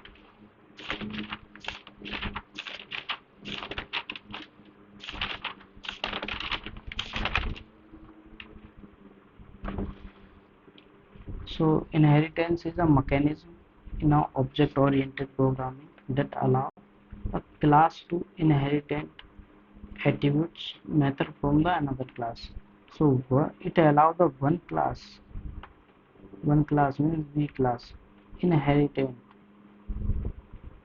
the attributes and functions from the A class. Okay, so if B is taking taking attributes of A, and it is giving, so we say this is a parent class and this is the child class. Okay, yeah, so this is called a inheritance. Okay, we inherited when we inherited the attributes and functionality of a class to the B. So for example, this is the syntax. If this is a parent class, like a class and class, a parent name like a class, and this is the parent class. Okay, so how to inherited the human class? So there is a second class called child class. So what is the syntax? The class child class name is a man, and this is the access modifier. What we are taking access modifier public. Let's say public, and parent class name. Which class we are inherited wants to inherit the human class. So human class. So in the inside this function, if there is a functionalities like a 1 2 3 inside the human, and inside the human class, if there is a functionality 4 5 6 inside the main class, so because we are inherited the one class, so the additional feature which are added in the main class is the 4 5 6 is already there, and 1 2 3 also includes. Okay, the 6 feature are included in the main class because of the inheritance. So let's say if there is a if if the child class wants to the two parent class, like another parent class is a, let's say class uh, school. So if we want to, if the child wants if the child class wants the parent class like a human, one class is a human, another class is a school. So we want to inherit both the class, then it has to what is the syntax? Syntax is a it will put the class name. Okay, class name is a male, and uh, two dots, and access modifier like a public, and and the name of both the class, parent class, the human comma school. Then in this way it can access, and these brackets. Okay, in this way it can access the both the class. So again I am explaining what is the syntax of accessing uh, two class having the same child. So the class child class name public or whatever the access modifier in the both the class 1 2 3 4 5. I don't know how many class in here. There are the two class, human and school. So human and school we are taking with the comma, okay, and curly braces start and end. This is the proper syntax of a child class. So there is some rules. Mode of inheritance: if the parent class is a public, if the parent class is a public and the child class is access modifier is a public, then access modifier is a public, then the attributes inside the child class will be the public, okay, pretend to be the public. If the parent class is a public, attributes access modifier is a public and child class access modifier is a protected, then the attributes uh, inside the inside the um, uh, this this is wrong, protected and private, okay, so they pretend to be the protected, okay.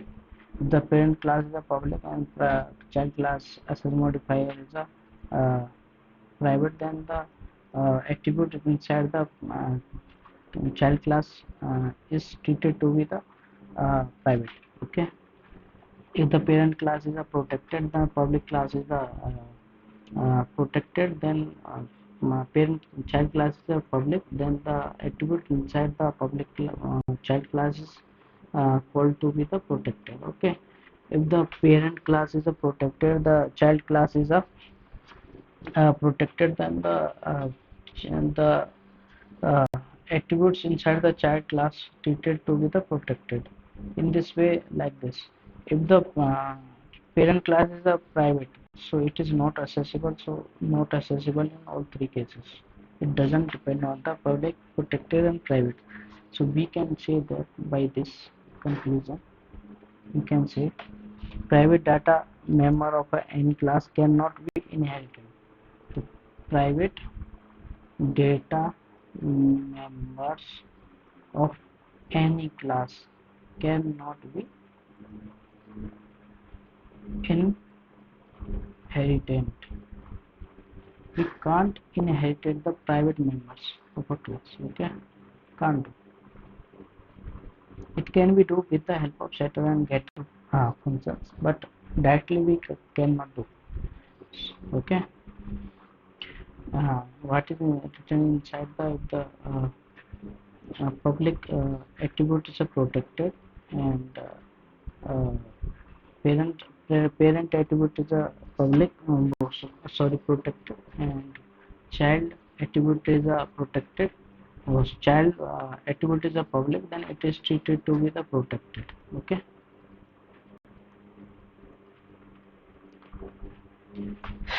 What do you mean by the private? Private means the data member only accessible inside the same class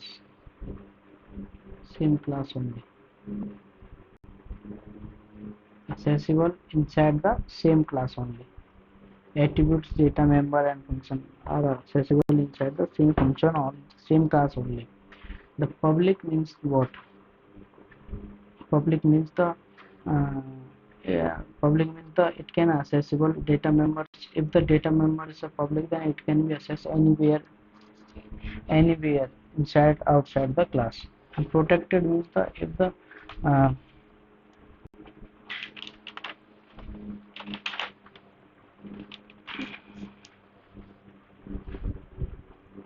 protected means that it can similar to the private, but one more condition is there: the child class can access the protected access modifier, okay.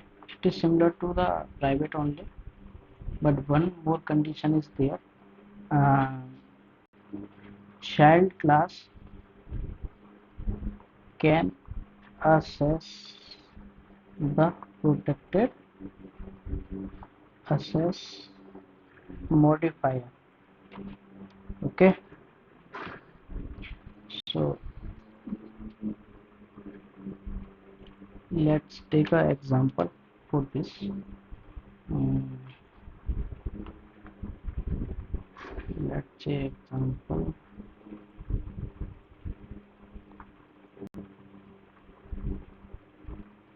Let's say if the parent class is protected, okay,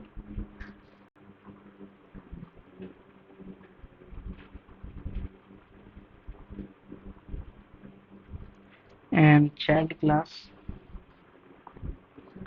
taking public,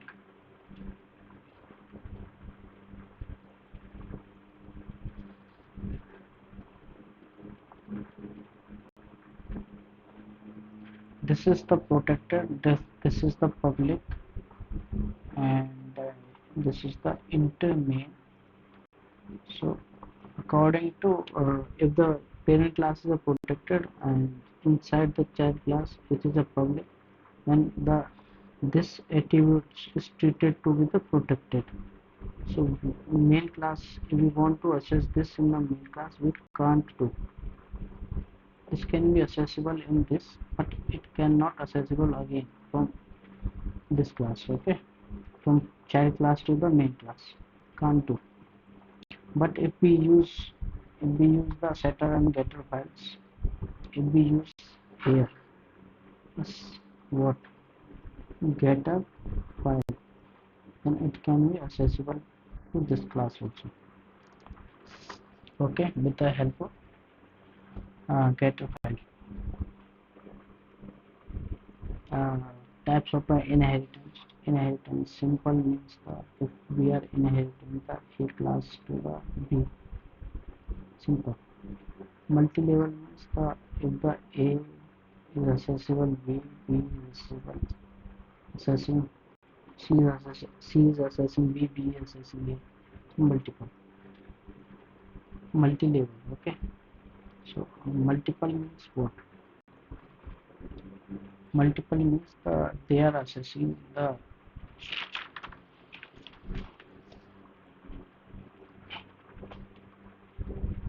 one child class and two parents. So multiple parents are there. Hybrid means any of other two combination or any of two types of inheritance combined, called a hybrid, okay. And hierarchical, hierarchical means this is the hierarchical way.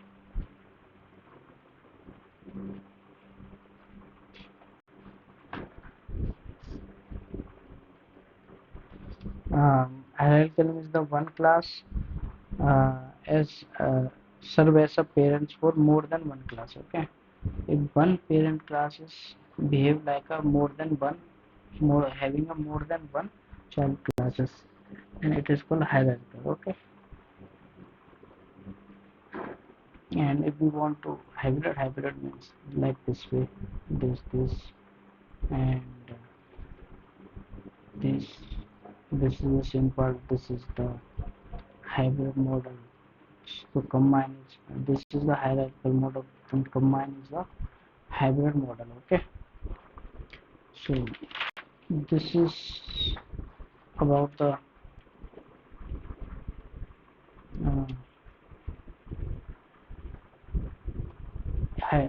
inheritance.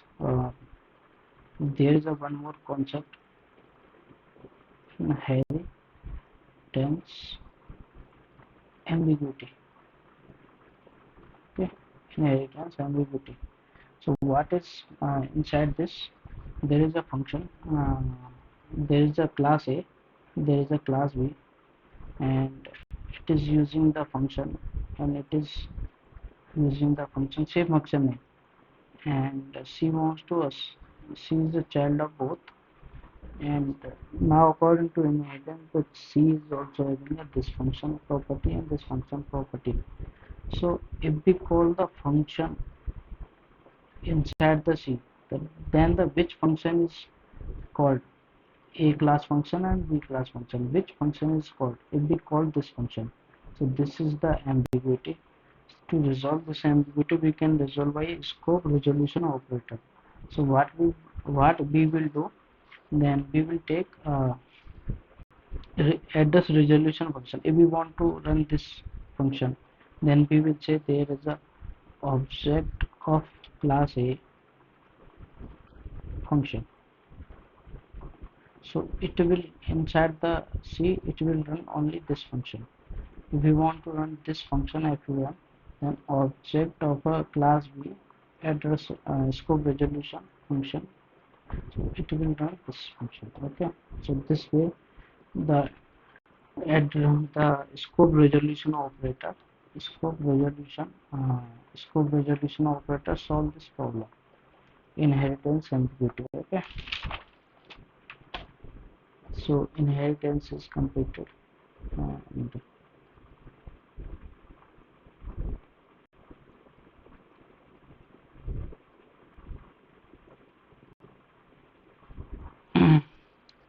so next topic is a polymorphism. Polymorphism means the poly means the many and morphism means the form. So polymorphism is the main forms. Okay,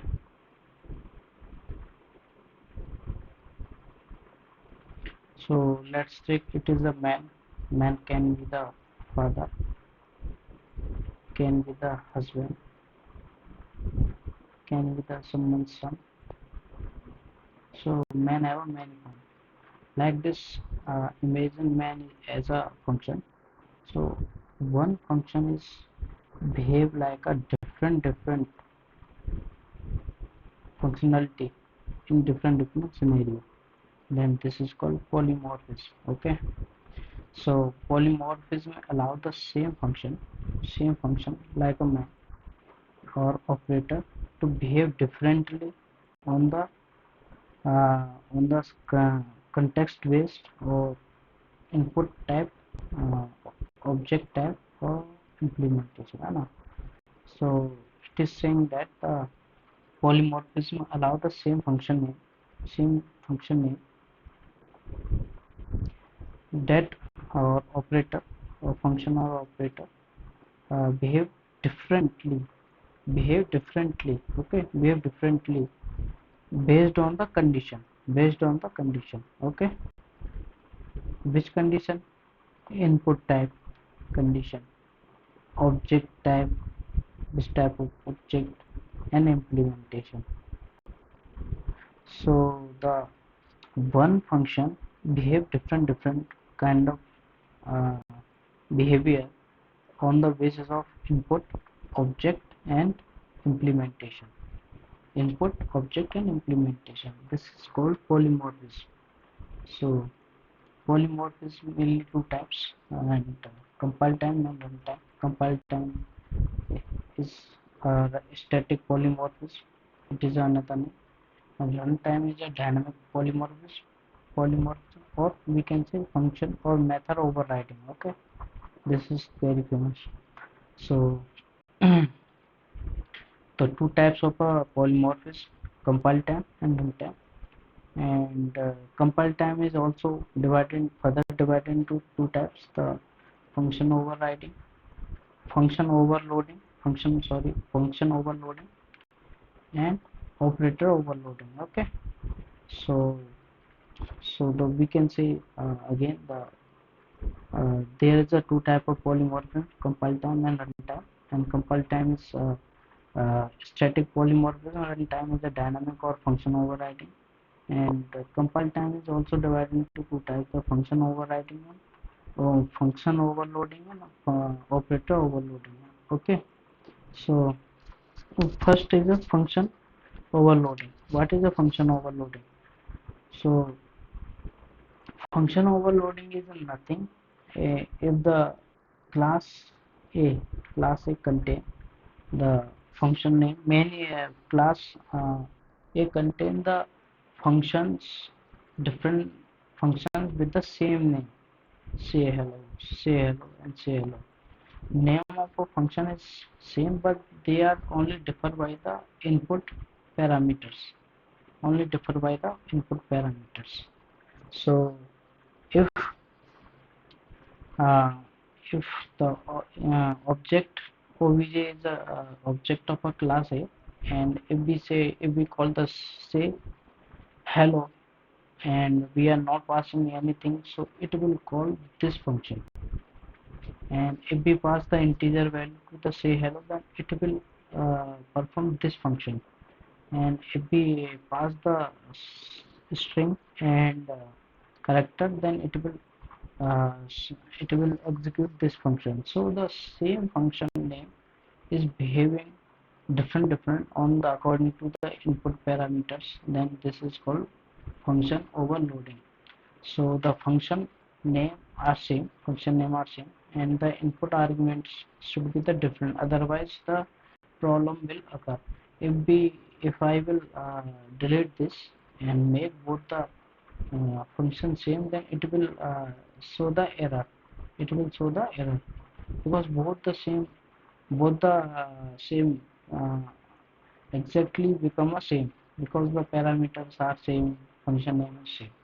So it is not depend on the return type. Okay, it is not depend on the runtime or return type.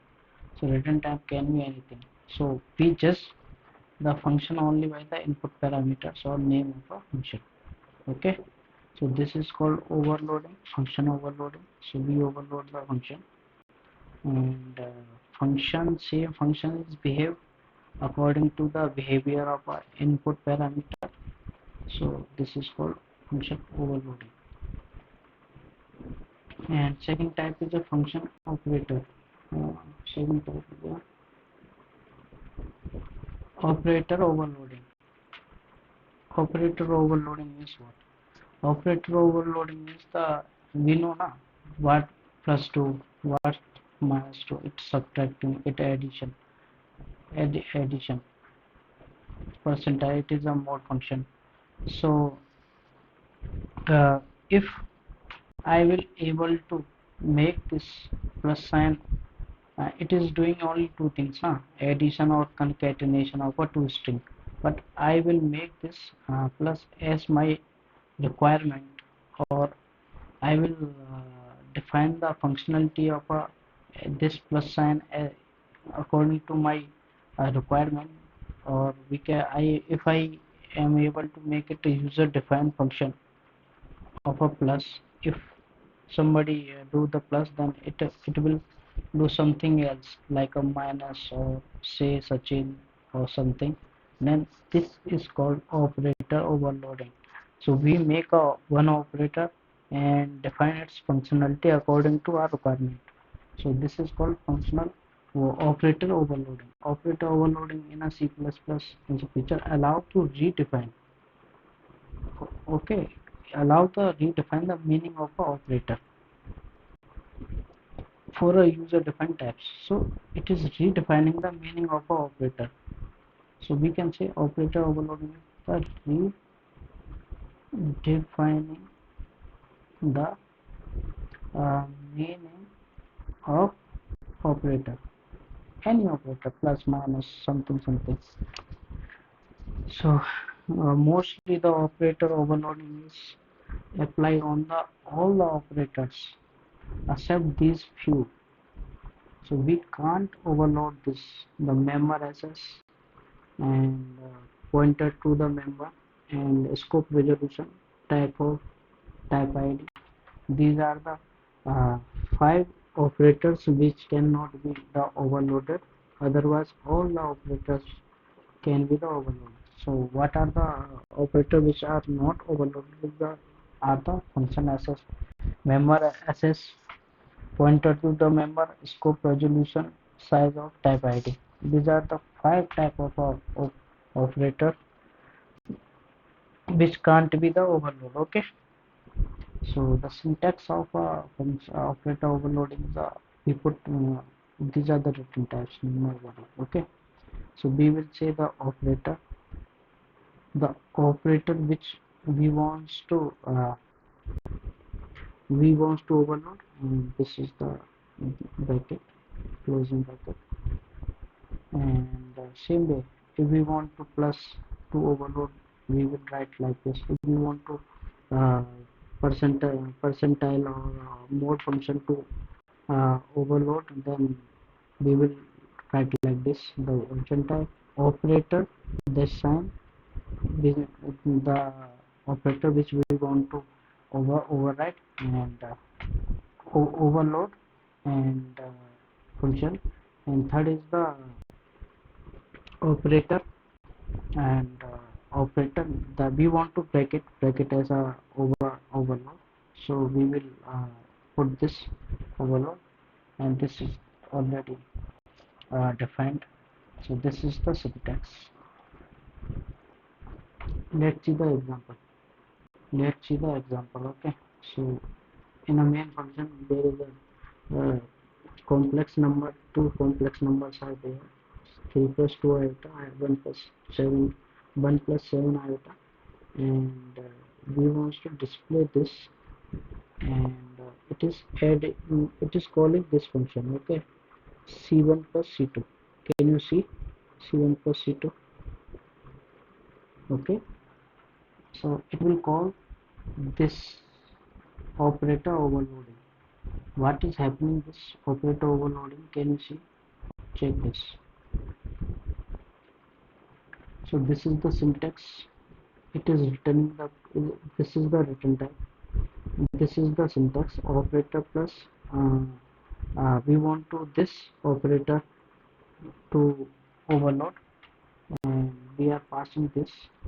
So it is adding the real of a first c1 to the real of a second one, and image of a first one to the image of the second one, and it is returning the complex number.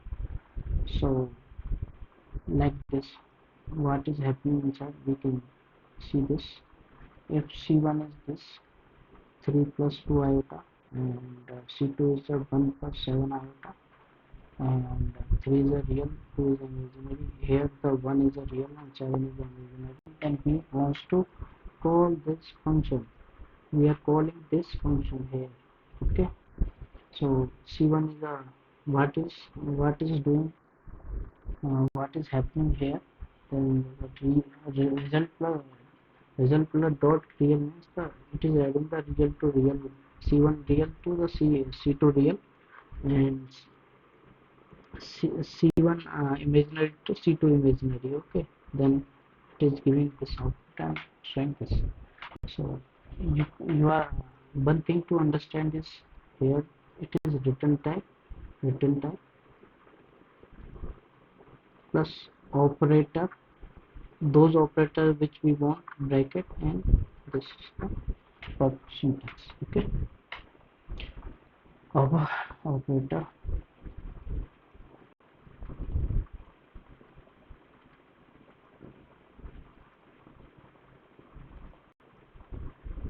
So third point is what is a runtime dynamic polymorphism, or method overriding. Method overriding is a very important concept. Okay, so what is happening here? Let's see the example. Okay, see this.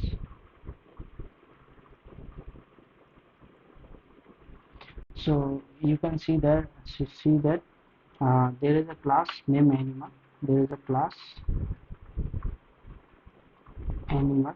Okay, and uh, there is a class, another class called dog. There is a child class called dog which is associating the animal. There is a dog, and here this function speak is a function. And inside the speak there is a functionality, or some activity called speak. Okay, speak, animal can speak. This is the functionality. Okay, and dog is assessing this animal class. So this is the parent class, this is the child class. Okay, now what is happening? So see this, the speak function is also inside the animal, and speak function inside the uh, dog class.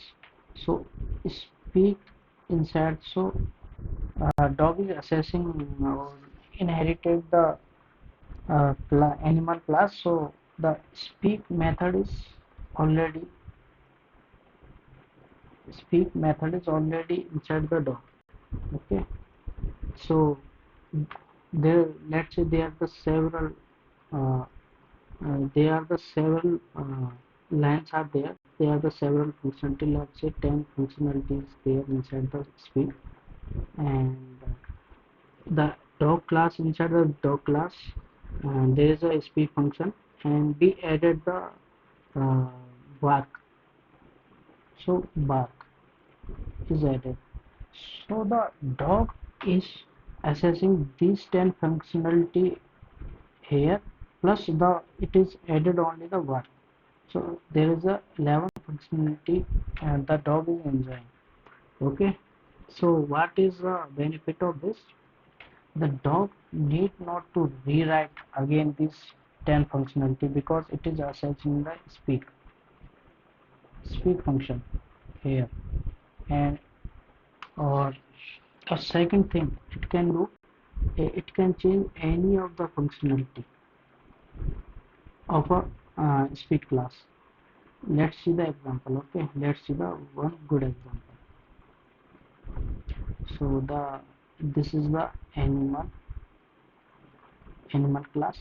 There is a speak function. Okay, speak function having a b c d. These are the four things inside the speak function. There is a dog class.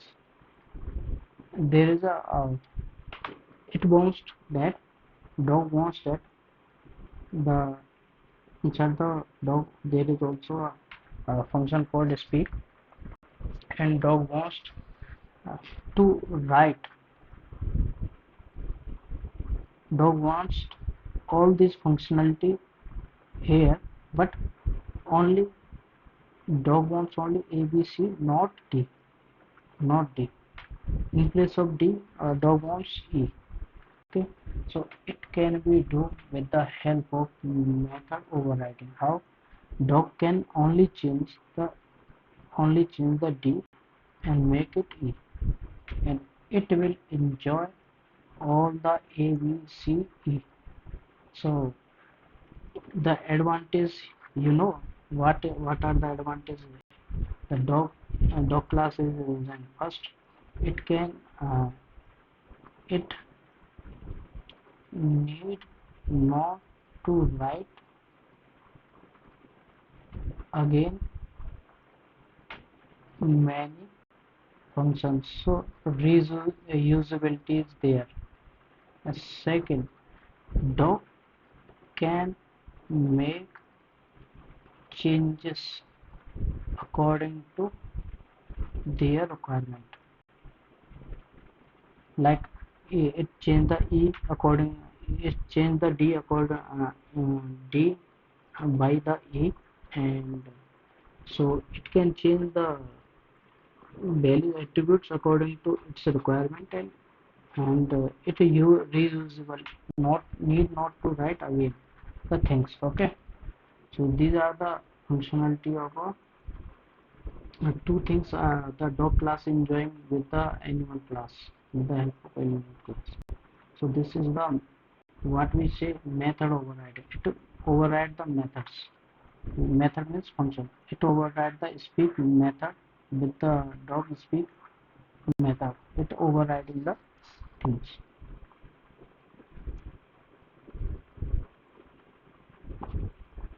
So these are the few points. They are the few points uh, about the method overriding. Method overriding or function overriding. What are the rules? The parent class name, method of a parents means speak. Method मतलब function of means the function of a parent class, and function of a child class having the same name, having the same name. Okay, and the second rule is the method of a parent class, method of a child class must have a same parameters. Parameters also same, name also same, name also same, parameter also same. It is only possible, the method overriding only possible through the inheritance. So inheritance depends on the method overriding depends on the inheritance. Okay. Runtime polymorphism is depend on the inheritance. So what we cover in the polymorphism. So we polymorphism is a it is called the maniform. So same function is behaving in a different behave like a different functionality in different conditions. So we can say the polymorphism allow the same function name or operator to behave different based on the input, object and implementation point of view. Polymorphism is a two type, compile time and runtime. Compile time we can say the static, and runtime we can say it is a dynamic or function overriding. And for compile time it's also the further divided into the two types, the function overriding and operator overloading. And function overloading means the uh, we are using the same function name with the different parameter according to our requirement. Okay. So operator overloading means the redefining the meaning of a operator, redefining the meaning of a operator. We are redefining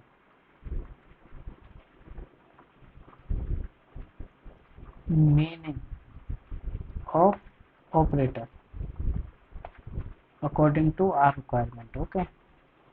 So this is happening, this is the syntax of this void main any return type, and operator, the operator which we want to overload, and this bracket, and this is the syntax.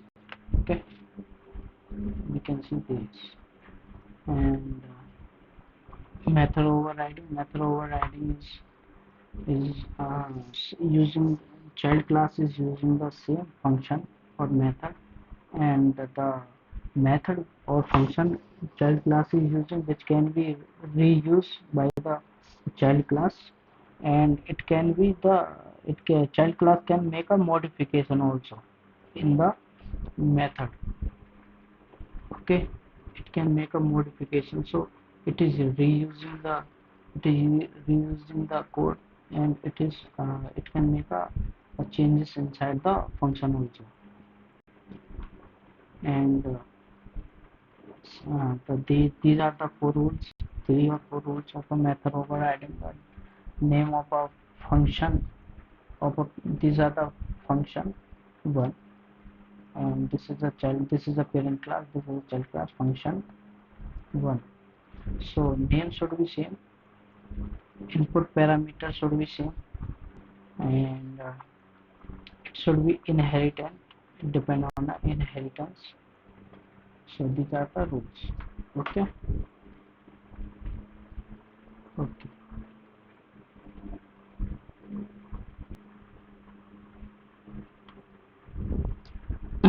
So we are going to see the top 50 MCQs on OOPS. So first is what is which of the following is not a plug? So encapsulation, abstraction, compilation is not a plug. Okay, because in place of this, what will come? Inheritance. So second MCQ is what is encapsulation? Encapsulation is a binding of data and function together, hiding implementation data, inheritance overall. So it encapsulates, it binds the data. Okay, it binds the data. So third is which feature of OOPS had the internal object details. Internal details is hidden by the uh, this encapsulation, or we can, if in case of this we can say if it had the data, then it is a encapsulation. If it had the implementation, then it is a abstraction. Okay. So correct answer is a B. Which keyword is used to implement inheritance? Inheritance, which keyword is used? So public is used to implement inheritance, okay? Because public, there are three keywords are there now: private, public, and protected. The public makes it to make the code extensible, like this way. So polymorphism. What is polymorphism? Polymorphism is a hiding data. No, hide the data is a encapsulation. Code is reusability. It is a inheritance. One function behave differently. Yes, of course. Which of these supports compile time polymorphism? Function overriding, compile time, no overriding, overloading. Okay, function time is a overloading, function overloading. Second answer can be correct is a function operator overloading, also a compile time polymorphism. Okay, operator overloading.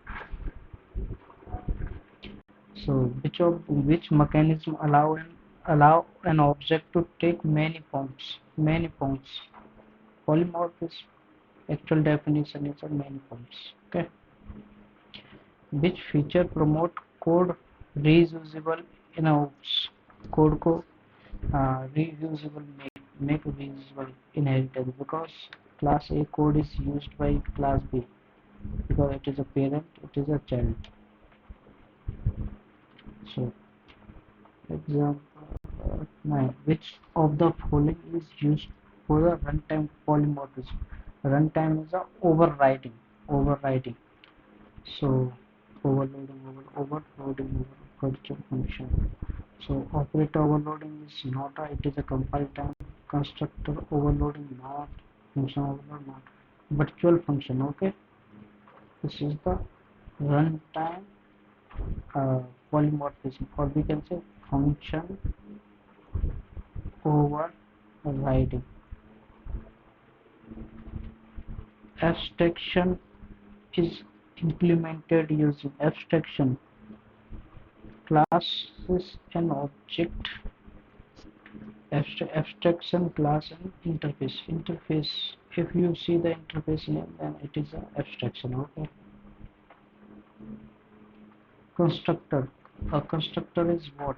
Return void and initialize an object. Initialize the object. Yes, it initialize the object when the object is called. Let's say the class name is human and object is obj, then it is called.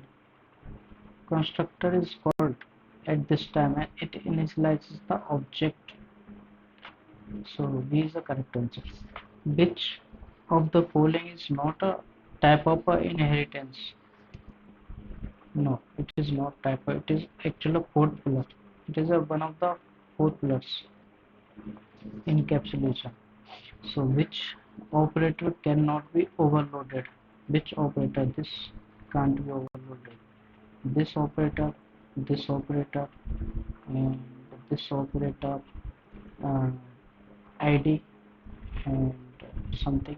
These are the 4-5 operators which can't be overloaded. What does the virtual function support? Virtual function, what does the virtual function support? So runtime polymorphism. It is a virtual function overriding. Okay. So for runtime, which of the following is true about the abstraction? So all details, no. Reduce the complexity, yes. It only so the required functionality. Okay. Implement the data item. It is an encapsulation. Okay. It is just opposite to abstraction. So correct answer is a B. And an object is a blueprint? No. A class? No. A instance of a class? Yeah. Blueprint is a class only. Okay, it is not a variable, it is an instance of the class. It will give the real identity to the class. Okay, object give the real identity to the class. What is the purpose of a destructor? Cleanup, memory cleanup, memory deallocation. What is a default SS specifier for the class member? What is the default? Private. Function overriding is a function overloading is an example of inheritance runtime compile time. Which of the following allow dynamic dispatch? Dynamic dispatch, early binding, virtual function. Virtual function means the overriding. Overriding is dynamic. Okay. Which class cannot initialize, instantize? Final class, abstract class, static class, and public class. So, which class is not abstract class? Okay.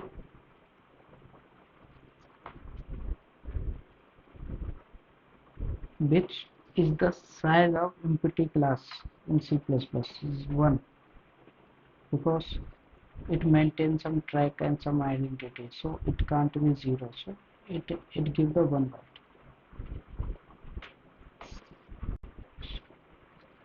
Which SS specifier allows access within the class or subclass? Which SS specifier allows within the class and subclass? So protected, because it allows everywhere, it allows same class, it allows A and B, means the parent and child class only. This is not a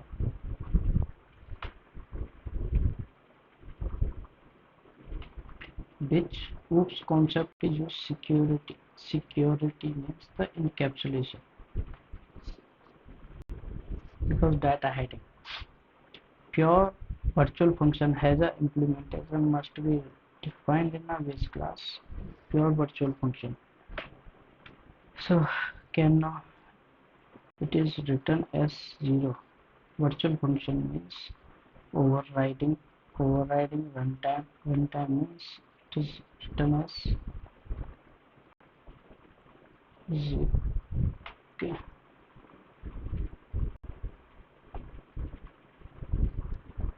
Which concept allow multiple functions with the same name? With the same name. So we can say that with the same name, overloading. Which output, which is the output if no constructor is defined? Compile must static. Compiler provide a default constructor. Default constructor is there. Which, what does this pointer refer to? This pointer refer to the current uh, current object location. Current object location. So which is the true for constructor? Which is true for the constructor overloading? Constructor same name. Constructor so different type. No, same name, different parameter. Yes, same name, different parameters. Which OOPS feature allows same operation on a different class? Different class, same operation on a different class. Same operation on a different class means it is a overriding. So polymorphism, it is a overriding. Okay.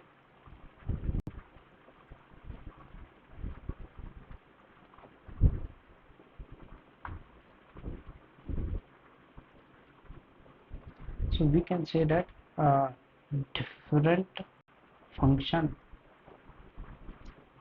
different function on same class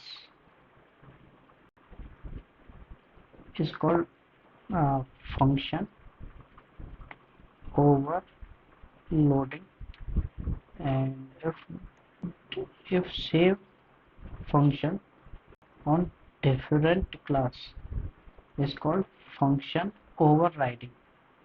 Okay,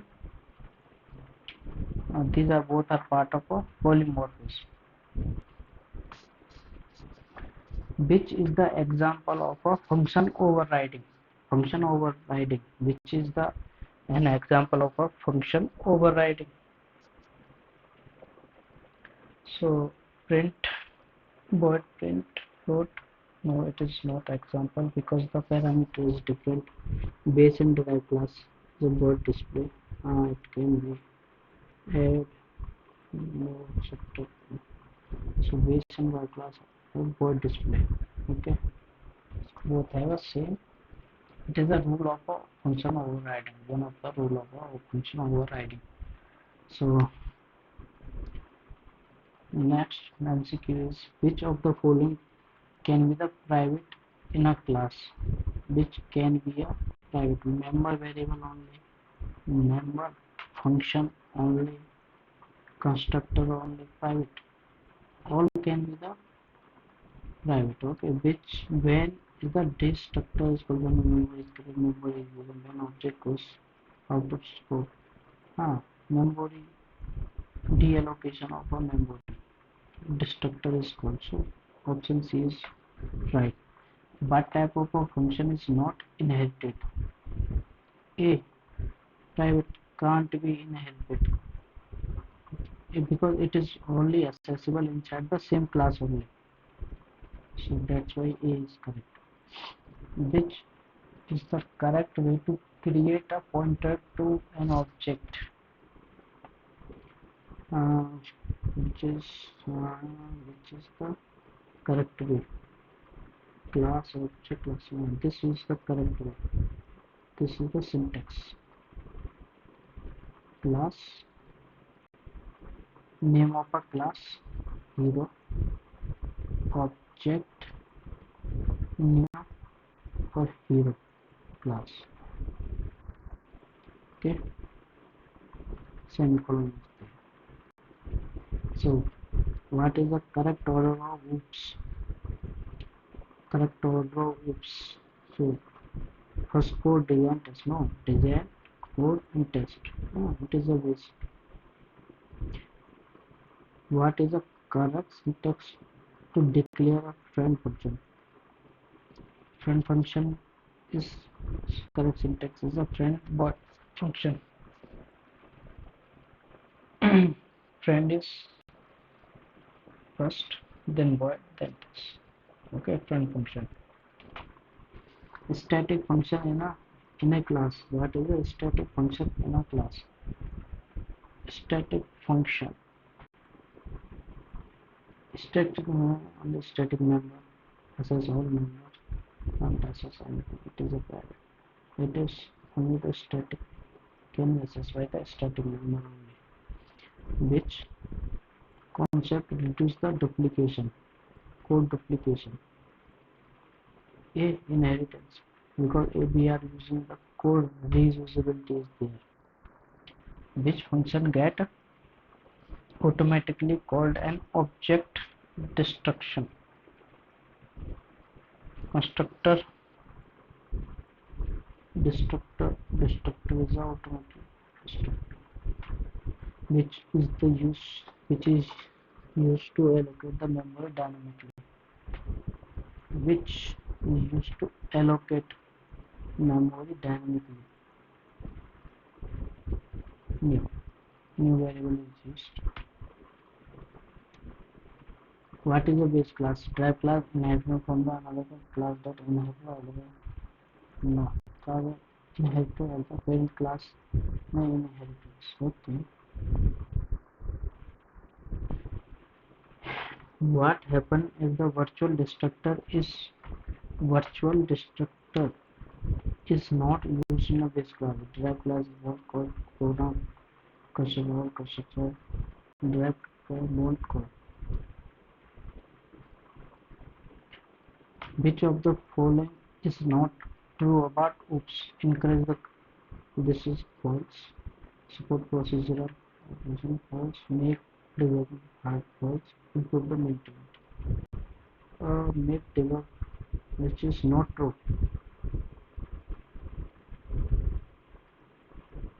False. Code rules. This is true. Support procedural true. Improvement true. Is so make debug harder, not harder. It is make easier.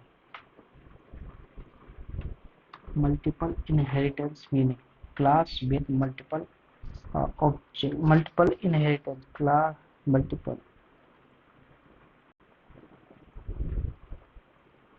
This is multiple inheritance like this.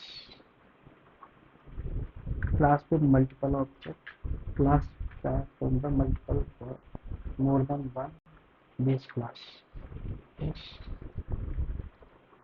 What is the operator overloading? Operator overloading define the operator to use. Yes.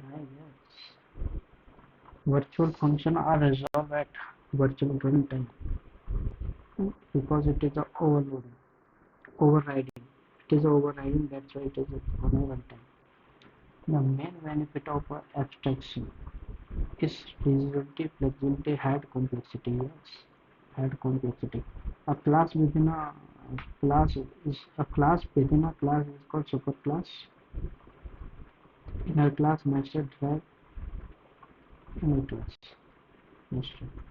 So oops, drive principle stand for don't repeat yourself, don't run yourself, and directly repeat yourself. So don't repeat yourself. Don't repeat yourself. Drives. Don't repeat yourself. So last, this is the big class. So oops is mostly completed. So thank you. Subject. Good.